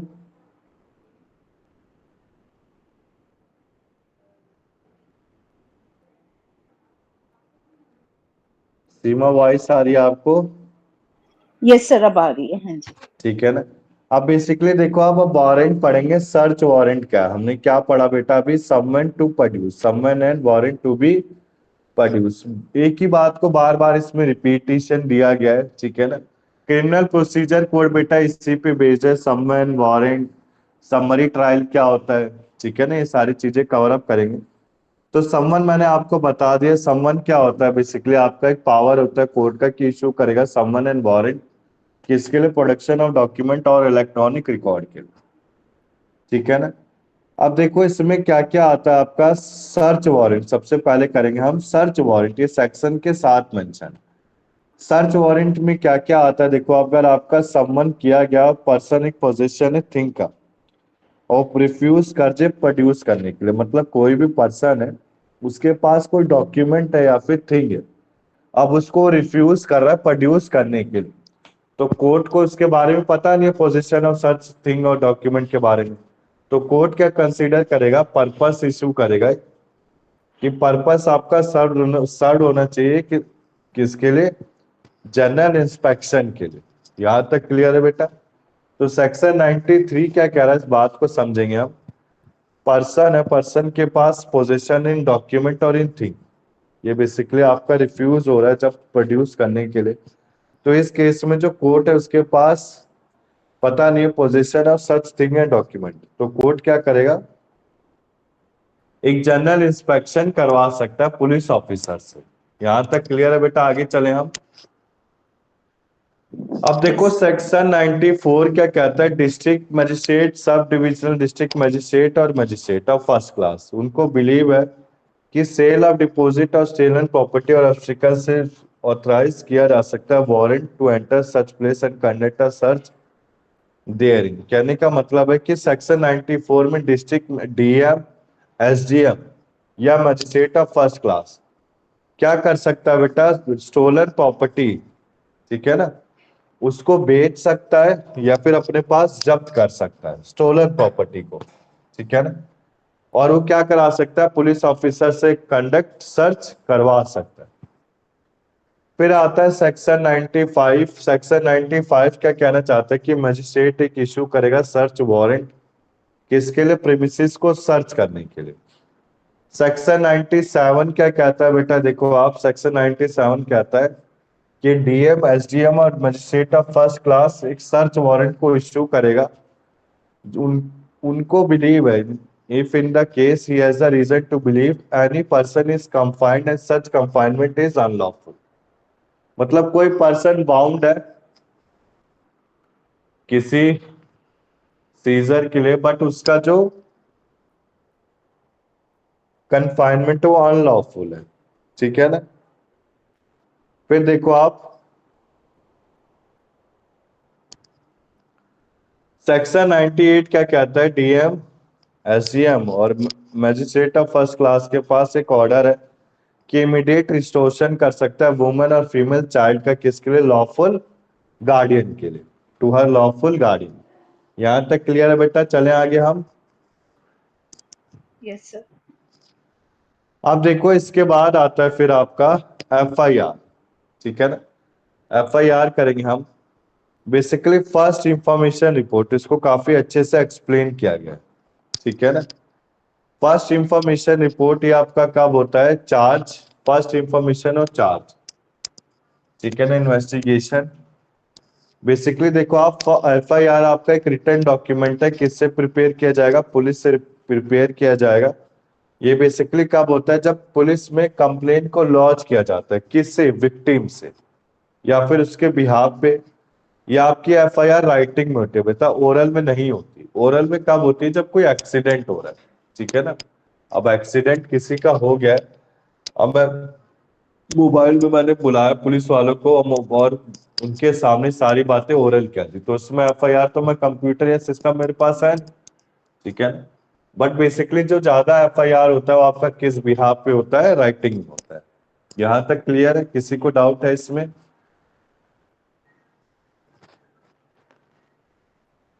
No sir. अब बेसिकली देखो आप, जो आपका एफआईआर है, हमने क्या क्या पढ़ा है, रिटर्न डॉक्यूमेंट होगा जो पुलिस ऑफिसर्स करेंगे। कौन करेगा, विक्टिम के द्वारा एक पुलिस कंप्लेन लॉन्च की जाती है विक्टिम के द्वारा, ठीक है ना। ओरल इन राइटिंग में होगा। अब ये इंफॉर्मेशन एक वुमेन देगी, ठीक है ना, सच information is given by the women about the अगर मान लो कोई इंफॉर्मेशन वुमेन दे रही है कि उसके ऊपर कोई रेप का क्राइम या कोई मिसबिहेव किया गया है, तो इस केस में वुमेन पुलिस ऑफिसर या फिर वुमेन ऑफिसर उसको रिकॉर्ड करेगी, इंफॉर्मेशन को रिकॉर्ड करेगी। इसके बाद देखो कोई पर्सन अगर रिफ्यूज कर देता है ऑफिसर इंचार्ज एफआईआर रजिस्टर करने के लिए, तो ये एफआईआर में ये कंप्लेन किसको भेज सकता है? सुपरिटेंडेंट ऑफ पुलिस को या डीसीपी कंसर्न को। क्लियर है बेटा? अब मैं एफआईआर कराने गया, पुलिस ऑफिसर ने अपनी अकड़ दिखा के कंप्लेन को चार्ज नहीं किया, तो बेसिकली मैं किसके पास जा सकता हूँ? सुपरिटेंडेंट ऑफ पुलिस और डीसीपी के पास जा सकता हूँ। अब बेटा अब देखो, अगर अगर आपकी एफआईआर को रजिस्टर्ड नहीं किया गया है, ठीक है ना, तो जिसमें क्या होगा बेटा, आपका जो ऑफेंस है वो आपका कंप्लेन से आउट है। आप सीधा police will direct the police to register an FIR, conduct an investigation. कहने का मतलब अगर कोई एफआईआर को रजिस्टर्ड नहीं करता है तो आईपीसी वो सीआरपीसी 56 के अंडर कर सकता है, 56 सब सेक्शन 3 के अंदर, ठीक है ना, कि रजिस्टर करेगा एफआईआर और इन्वेस्टिगेशन को कंडक्ट कराएगा। क्लियर है बेटा? यहां तक डाउट है किसी को? सीमा, डाउट है आपको? No sir. अब देखो, अब आता है आपका power to investigate. Power to investigate में देखो पावर है पुलिस के पास कि नॉन कॉन्ग्रेसाइबल ऑफेंस को इन्वेस्टिगेट करा सकता है, ठीक है ना। तो पुलिस को परमिट नहीं किया गया अरेस्ट करे बिना वारंट के, ठीक है ना, और बिना विदाउट मजिस्ट्रेट अप्रूवल के। अब इसमें पुलिस ऑफिसर क्या कर सकती है? ऑब्टेन कर सकती है मजिस्ट्रेट की परमिशन बिफोर प्रोसीडिंग, ठीक है ना। इसमें जो पुलिस ऑफिसर है वो डॉक्यूमेंट को must submit the document, must submit the document है, ठीक है ना, सबमिट है नहीं, वर्ड मेंशन नहीं इसमें। यहां तक क्लियर है? Investigation can proceed once the magistrate grant the permission, यानी कि मजिस्ट्रेट जैसे ही आपको परमिशन देगा तो आपकी इन्वेस्टिगेशन स्टार्ट हो जाएगी। अब इसके बाद देखो power of police with respect to cognizable offence. मतलब अगर कोई कॉन्ग्रेसाइबल ऑफेंस है तो बेसिकली इसमें अरेस्ट क्या क्या क्या करा जा सकता है? Without waiting for a court warrant. यानी कि कॉन्ग्रेसाइबल ऑफेंस कौन से होते थे? मर्डर और रेप के होते थे। तो इसमें जरूरी नहीं है कि हम कोर्ट से एक वारंट ले, तो कोर्ट के वारंट के बाद किसी को अरेस्ट कर सके। यहां तक क्लियर? अब बेसिकली अरेस्ट अगर मेड किया जा रहा है तो इन्वेस्टिगेशन आपकी कब बिगेन होगी, ठीक है ना, और लुक की जाएगी आपके पुलिस स्टेशन लोकल जुरिडिक्शन। अब ये इंफॉर्मेशन सारी चीजों को डिस्क्लोज करेगा कॉन्ग्रेसाइबल ऑफेंस को। पुलिस ऑब्लिगेटेड है एफआईआर को रिकॉर्ड करने के लिए। अगर आपका क्राइम सीन पुलिस स्टेशन के जुरिडिक्शन के आउटसाइड, तो कंसर्न ऑफिसर इसको रिपोर्ट को रजिस्टर करेंगे, police station with the jurisdiction को भेजेंगे। क्लियर है बेटा? कहने का मतलब है कि मेरा पुलिस स्टेशन, अब मैं किसी पुलिस स्टेशन में कंप्लेंट कराने जाता हूँ तो सब मुझे क्या कहते हैं कि आप सर अपने एरिया के पुलिस स्टेशन में कंप्लेंट कराइए, यहाँ आपकी कंप्लेंट लॉन्च नहीं की जाएगी। उनका कहना करेक्ट है एकदम। उसका रीजन क्या है? हर हर एरिया में एक पुलिस स्टेशन होता ही है बेटा। हर डिस्ट्रिक्ट में पुलिस स्टेशन होते हैं, काफी होते हैं, एक दो नहीं होते, काफी होते हैं। तो जैसे मेरा एरिया पाला में रहता हूँ बेटा, ठीक है ना, तो मुझे कहाँ जाना पड़ेगा? पालम कॉलोनी के पुलिस स्टेशन में जाना पड़ेगा। सेम अगर मैं द्वारका में रहता हूँ तो द्वारका सेक्टर 10 पुलिस स्टेशन में जाना पड़ेगा, ठीक है ना। मैं शाहदरा रहता हूँ तो मुझे शाहदरा पुलिस स्टेशन में जाना पड़ेगा। क्लियर है यहाँ तक? तो कहने का मतलब अगर क्राइम सीन मेरा शाहदरा में हुआ, अगर मेरे साथ कोई क्राइम हुआ शाहदरा में, तो मैं शाहदरा में एफआईआर लिखाऊंगा और वो शाहदरा वाले मेरी एफआईआर को कहाँ भेजेंगे? पालम में भेजेंगे। क्लियर है बेटा? मेरे एरिया में भेजेंगे। तो पालम में मेरी फिर इन्वेस्टिगेशन स्टार्ट हो जाएगी। क्लियर है? कोई डाउट है इसमें किसी को? No sir. अब देखो आप आपका आता है प्रोसीजर फॉर इन्वेस्टिगेशन। ये थोड़ा सा ये बेटा करा दूं फिर कंप्लीट ही है, ठीक है ना। अब देखो आप 23 तक करा दूंगा बस, ठीक है। पुलिस फॉर इन्वेस्टिगेशन में सेक्शन 157 कह रहा है कि पुलिस ऑफिसर इंचार्ज है पुलिस स्टेशन का, तो उसने कोई कॉन्ग्रेसाइबल ऑफेंस किया तो इन्वेस्टिगेशन उसकी बिगिन स्टार्ट हो जाएगी, ठीक है ना। अब उसको रिक्वायर्ड है कि नोटिफाई करे मजिस्ट्रेट को जैसे उसकी जुरिडिक्शन स्टार्ट हुई है।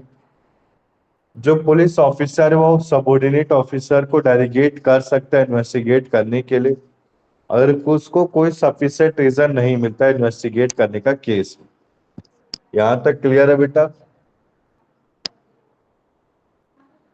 पुलिस रिपोर्ट मजिस्ट्रेट में सेंड करना, sending a police report to the magistrate, section 159 क्या कहता है, एक रिपोर्ट सेंड होगी मजिस्ट्रेट को जिसको पुलिस रिपोर्ट बोला जाए। अब इसमें सुपीरियर पुलिस ऑफिसर सेंड करेंगे, नोटिफाई करेंगे मजिस्ट्रेट को कि पुलिस ऑफिसर इन्वेस्टिगेट कर रहा है एक स्पेशल केस को, ठीक है। अब ये रिपोर्ट आपका डिलीवर किसको किया जाएगा, मजिस्ट्रेट को विदाउट एनी डिले। कहने का मतलब है sending a police report to the magistrate, कहने का मतलब है एक रिपोर्ट आपकी सेंड की जाती है मजिस्ट्रेट को जो कि आपका पुलिस रिपोर्ट होता है। अब ये सुपीरियर पुलिस रिपोर्ट सेंड किया जाता है मजिस्ट्रेट को, ठीक है ना। यहां तक क्लियर है। अब पुलिस ऑफिसर सर्च करेगा, इसको समझो आप, सर्च बाय पुलिस ऑफिसर, एक पुलिस ऑफिसर इन्वेस्टिगेशन को कंडक्ट करा सकता है with the local limit of police station.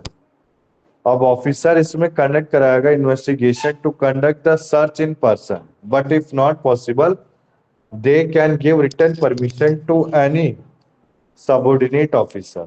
यहां तक क्लियर। तो हमने क्या क्या पढ़ा है देखो आप। चल कराऊं बेटा आगे कि ना कराऊं, बताओ सीमा, किरण, रिंकू, क्या आजकल इतने रखे हैं?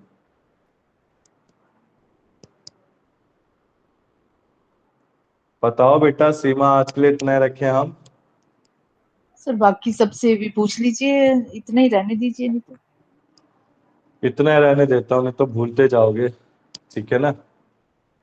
एक बार मैं दूसरा पीडीएफ दिखा दूं बेटा इसका, जो थोड़ा इजी है आपके लिए। ये तो खैर पूरा बेयर एक्ट है जो मैंने आपको यस प्रोवाइड कर रहा हूँ, बेयर एक्ट है पूरा का पूरा, सर। बेयर एक्ट ही है ये आपका। रुको एक मिनट मैं दिखाता हूँ, एक मिनट बेटा बस।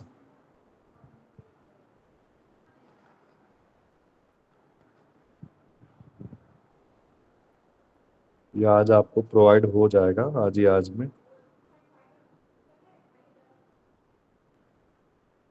सर इसके एमसीक्यूज भी भेज देंगे आज?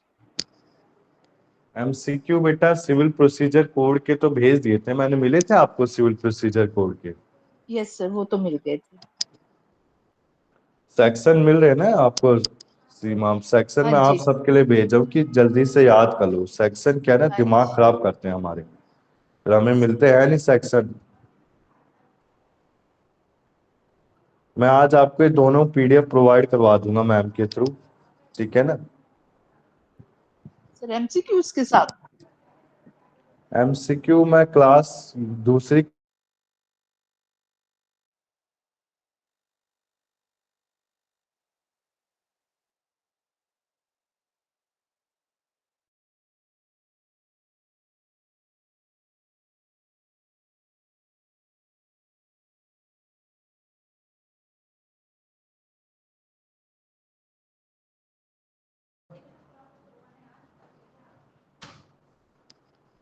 वॉइस आ रही है सीमा आपको? हाँ जी सर, अब आ रही। अरे एक्चुअली बेटा हुआ क्या ना, ये नया अपडेट आया है इसका, अब मेरे से ये बटन दब गया, ठीक है ना, एंड का। उसमें क्या था, ये जो एंड बटन था ना मीट ओके सर। या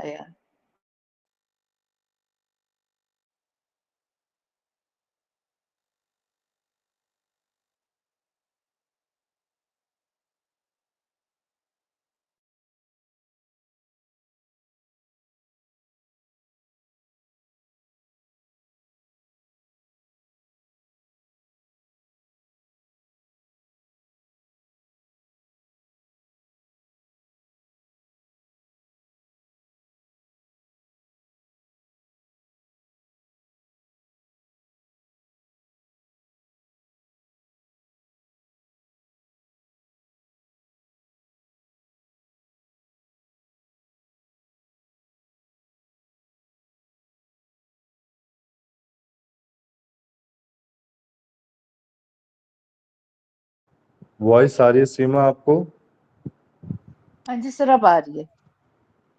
मेरी वॉइस गूंज तो नहीं रही है ना आपको? नहीं सर, आवाज तो बिल्कुल सही है, ठीक बीच में ठीक है। चली गई थी। हाँ जी। हाँ वो एक्चुअली क्या है ना, ये नया अपडेट आया ना ये इसका गूगल मीट का, तो इसमें बार बार एड बटन दब रहा है। रुको एक मिनट बस। अब देखो मैं जो पीडीएफ एक और शेयर करूंगा, ठीक है ना, वो आपका ये पीडीएफ है, कोड ऑफ क्रिमिनल प्रोसीजर, ठीक है ना। तो बेसिकली इसमें भी बेटा वही सारी चीजें, कोई अलग नहीं है। ये 17 पेजेस का, ठीक है ना। तो मैं इससे नेक्स्ट क्लास में जैसे रिवीजन कराऊंगा ना, अब जैसे नेक्स्ट क्लास में देविंदर और नए बच्चे आएंगे तो उनको जल्दी से पास, ये सारी चीजें वही है बेटा, कोई चीज अलग लगी सीमा आपको? नहीं सर, सही लग रहा है।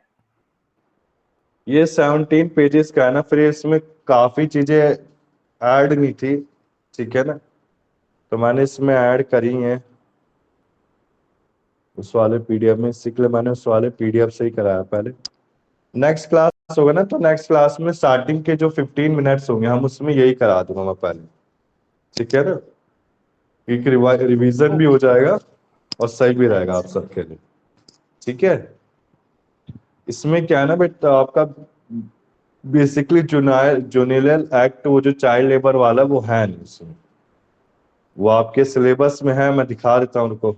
इसमें समरी ट्रायल तक है, तो मैं समरी ट्रायल इसी से पढ़ाऊंगा, ठीक है ना। एक लिमिटेशन का बता रखा है हमने, आज किया भी था लिमिटेशन 20, 12, 1 से 3 और 10 से 90 दिन, 10 से 90 डेज, ठीक है ना। तो समरी ट्रायल इसमें देख लिया मैंने अच्छे से, इंफॉर्मेशन टू द रिपोर्ट।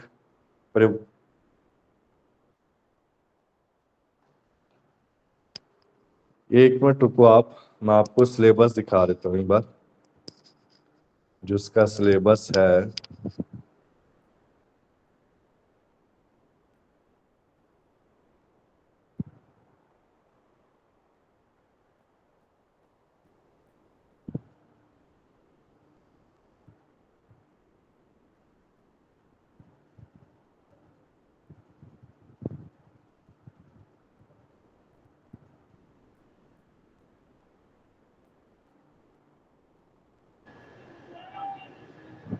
बस बेटा एक मिनट का, एक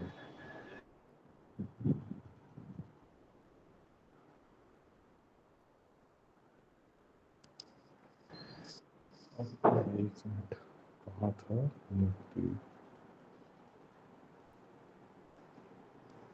हम्म।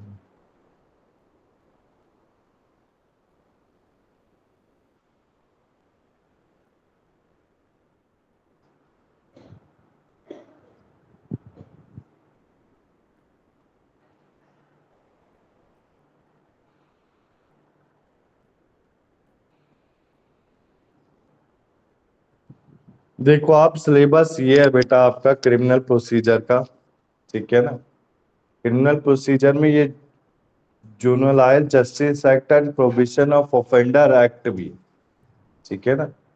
तो मैंने इसी के लिए इसको कराया है। प्रोवेंडर प्रोविजन ऑफ ऑफेंडर एक्ट तो है ही आपका, ठीक है ना। तो ये सारी चीजें किसमें, क्रिमिनल प्रोसीजर कोड, यहां तक क्लियर है? Okay sir. ठीक है ना। तो बेसिकली जो लास्ट है ना, juvenile justice act and provision of offenders act, ये बेसिकली हमारा उसी पीडीएफ में, इसी के लिए मैं उससे करा रहा हूँ, ठीक है ना यहाँ तक। तो ये सारे सेक्शन है। अब बेटा बेसिकली अगर आपका क्रिमिनल प्रोसीजर कोड में करा दूंगा, दो दो और क्लास लगेंगी बस, उससे ज्यादा नहीं, ठीक है ना। आपका क्या रह जाएगा, एक लीगल थ्योरी रह जाएगी इसमें, बस लीगल थ्योरी, ठीक है ना। लीगल थ्योरी के बाद क्या रह जाएगा, देखो आप, कॉन्ट्रैक्ट कर लिया था हमने, हाँ। लीगल थ्योरी के बाद रह जाएगा इंटरप्रिटेशन ऑफ स्टैट्यूट्स और लीगल थ्योरी, ठीक है ना, दो बुके, और एक लास्ट का एडिशनल, कौन सा बेटा, टैक्सेशन लॉ, ठीक है ना।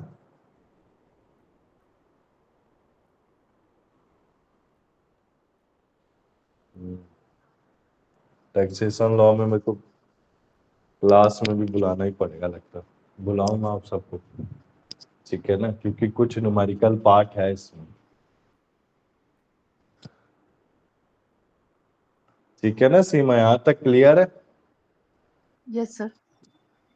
टैक्सेशन लॉ में है बेटा, टैक्सेशन लॉ में जुलाई में स्टार्ट कराऊंगा, जुलाई में नहीं, जून के मिड में। बेसिकली बेटा आपका क्या है, जो एग्जाम है ना, फर्स्ट वीक से भी स्टार्ट हो सकते हैं, फर्स्ट वीक ऑफ अगस्त से। पिछली बार तो आपके सितंबर से हुए थे, तो आपकी जो क्लासेस है ना वो कहाँ तक चलेंगे, आपकी जुलाई एंड तक चलेंगी, ठीक है ना।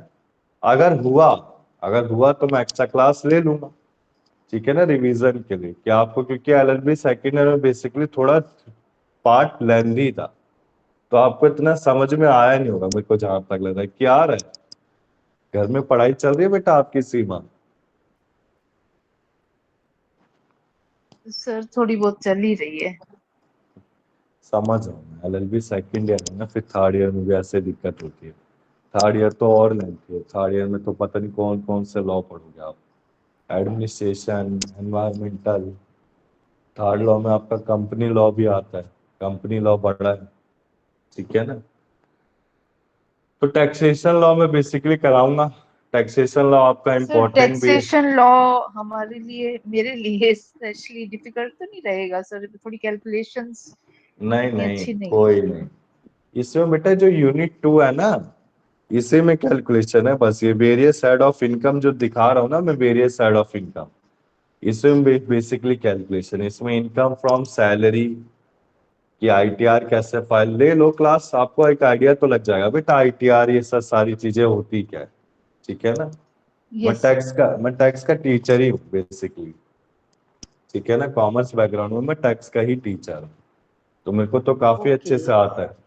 तो वेरियस साइड ऑफ इनकम में जो आपके क्वेश्चन बन सकते हैं, जैसे एचआरएस से बना दिया, छोटे छोटे पार्ट से बनाएंगे बेटा, पूरा लेंथ ही नहीं बनाएंगे। हमारे जो हम एग्जाम देते हैं उसमें 16 नंबर के आते हैं टोटल, तो आपका तो एग्जाम 1 मार्क का एमसीक्यू, तो एमसीक्यू में कैलकुलेशन पार्ट के हिसाब से पूछ सकते हैं, या फिर पूछ सकते हैं एग्जाम्पशन लिमिट कितनी होगी, इसकी कितनी एग्जाम्पशन लिमिट होगी, ठीक है ना, मेरे को जहां तक लग रहा है उससे ज्यादा नहीं पूछेंगे, उससे ज्यादा टेंशन मत लो आप, बेसिक क्योंकि बेसिक होगा हाँ मतलब। बेसिक बेसिक होगा ऐसे समझो, और थ्योरी पार्ट सर ज्यादा है इसमें, बस वेरियस साइड ऑफ इनकम है ना, जो वेरियस साइड ऑफ इनकम, इसी में आपको क्या करना है, इसी में आपको प्रैक्टिकल अप्रोच है, और सारा का सारा आपका थ्योरी, टेंशन मत लो, सब थ्योरी है बेटा, टू बी ऑनेस्ट बोलूंगा सब थ्योरी, ठीक है ना। ये क्लबिंग ऑफ इनकम है, फिर आपका set of and carry forward है, डिडक्शंस है, इनकम टैक्स अथॉरिटीज है, कलेक्शन ऑफ टैक्स है, सब थ्योरी है। बस ये जो वेरियस हेड ऑफ इनकम है ना, इसमें 5 हेड आते हैं, और 5 हेड में salary, house property, capital gain, PGBP, other source, आपने सुने होंगे वैसे सीमा की नहीं सुने? सर थोड़ा बहुत तो सुना हुआ है प्रैक्टिकल लाइफ में। ये बेसिकली जिसने कॉमर्स लिया हुआ ना उसको, कॉमर्स के लिए भी नया है बेटा टैक्सेशन, जिसने बीकॉम की होगी ना कॉमर्स में, वो तो आराम से कर लेगा, बीकॉम में आता है, सेकंड ईयर में बच्चे पढ़ते हैं, ठीक है ना। कोई जरूरी नहीं बेटा मैं आर्ट्स स्ट्रीम के बच्चों को पढ़ाता हूँ ना टैक्स, तो उसमें भी बेसिकली बच्चे अच्छे से कर लेते, कोई दिक्कत नहीं होती, ठीक मैं है इजी सर। तरीके से पढ़ाऊंगा, ऐसे पढ़ाऊं कि हाँ आपको जी। लाइफ टाइम याद रहेगा, आप अच्छा अपने हाँ बच्चों जी। को भी बता सकते हो कि ITR 1 क्या होता है, ITR 4 क्या होता है, ठीक है ना। तो इसी टैक्सेशन लॉ पढ़ना चाहिए बेटा, ये अच्छा है, टैक्स की ठीक है सर। नॉलेज होनी चाहिए आपको।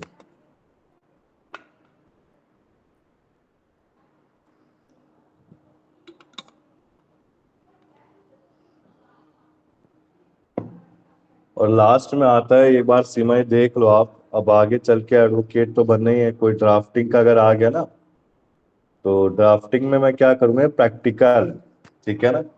तो मैं इसका आपका स्पेसिमेन भेज दूं, स्पेसिमेन कैसे, एफिडेविट के, ठीक है ना, यस सर, यस सर, ये तो बहुत ही अच्छा आइडिया है। फ्रेमिंग, चार्ज, जजमेंट, ये सारे स्पेसिमेन दिखा दूंगा मैं, ये बने रखे हैं बेटा, मेरा यही तो काम होता है सारा, ठीक है ना, तो मैंने बना के रखे हुए हैं। मुझसे किसी ने बोला भी था आपके बैच में कि सर भेज दो, तो मैंने उसको जानबूझ के इसलिए क्लीन भेजा। उसका रीजन क्या था कि अभी तक कोर्स हुआ नहीं कंप्लीट, अगर मैं अभी स्टार्टिंग में भेजूंगा तो लड़का पढ़ेगा ही क्या। ठीक है ना, वो प्रैक्टिस भी कर रहा है वो लॉ के अंडर, इसी के लिए मैंने उससे भेजा नहीं। जब आप प्रैक्टिसिंग करेंगे किसी लॉ के अंडर तो ये ड्राफ्टिंग का पार्ट आएगा कि हाउ टू ड्राफ्ट, और कैसे पूछा जा सकता है आपसे कि आप ड्राफ्ट कैसे करोगे। प्लांट का, रिटर्न स्टेटमेंट का तो है ना एक फॉर्मेट होता है बेटा, वो फॉर्मेट में दिखा दूंगा, सबके रखे मेरे पास। हाँ सभी के हैं, पिटीशन मैं सबके प्रोवाइड कर दूंगा, ठीक है ना। बेल, हाँ जी सर, ये भेज एप्लीकेशन, दीजिएगा। कंप्लेंट पक्का भेज दूंगा मैं, क्लास के एंड में भेजूंगा दिखा के, जब आपकी ठीक लास्ट है सर। क्लास होगी ना। और इसको हाँ जी। सेव कर लेना अपने सिस्टम कि ओके कल सर। को आपके इसी ड्राफ्ट पे अमाउंट भी मिलता है। आप ड्राफ्ट बनाओगे ना आगे चल के तो आपको हाँ अमाउंट जी, हाँ पे जी। किया जाता है, ठीक है ना। अच्छा। ओके। अब देखो हमने सब कुछ कर लिया, बस आपका जो पेंडिंग रह गया सीमा, एक लीगल थ्योरी रह गया है, क्रिमिनल प्रोसीजर चल रहा है अभी, ठीक है ना। लीगल थ्योरी के बाद इंटरप्रिटेशन ऑफ स्टैट्यूज है, ठीक है ना। इसके बाद क्या रहेगा आपका, वो ज्यूरिस्प्रूडेंस रह गया सर। हाँ जूरिस्डिक्शन, और रह गया लास्ट आपका टैक्सेशन लॉ रह गया। टैक्सेशन लॉ तो बेटा मैं पूरी की पूरी 4 क्लासें ही लूंगा इसकी, 4 से 5 क्लासें ले लूंगा, पूरा 1 महीना टैक्सेशन लॉ के लिए छोड़ा हुआ मैंने, ठीक है ना। तो मैं अगले महीने तक, जून के महीने तक क्या करा दूंगा, जूरी प्रिडिक्शन एंड इंटरप्रिटेशन पूरा कंप्लीट करा दूं, ठीक है ना। 5 क्लास से आपकी टैक्सेशन लॉ की रहेंगी।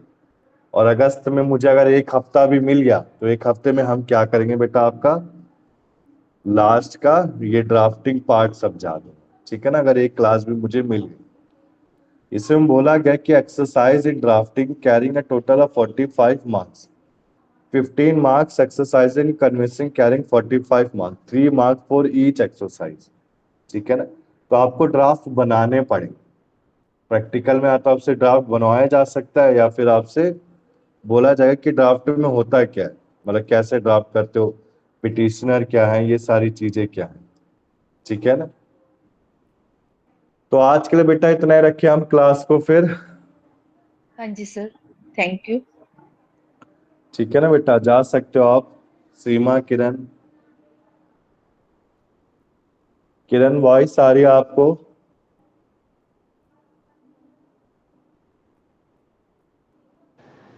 आ रही है सर, बाय बाय।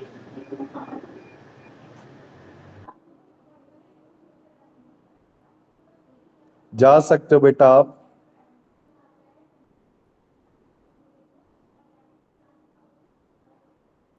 ठीक है।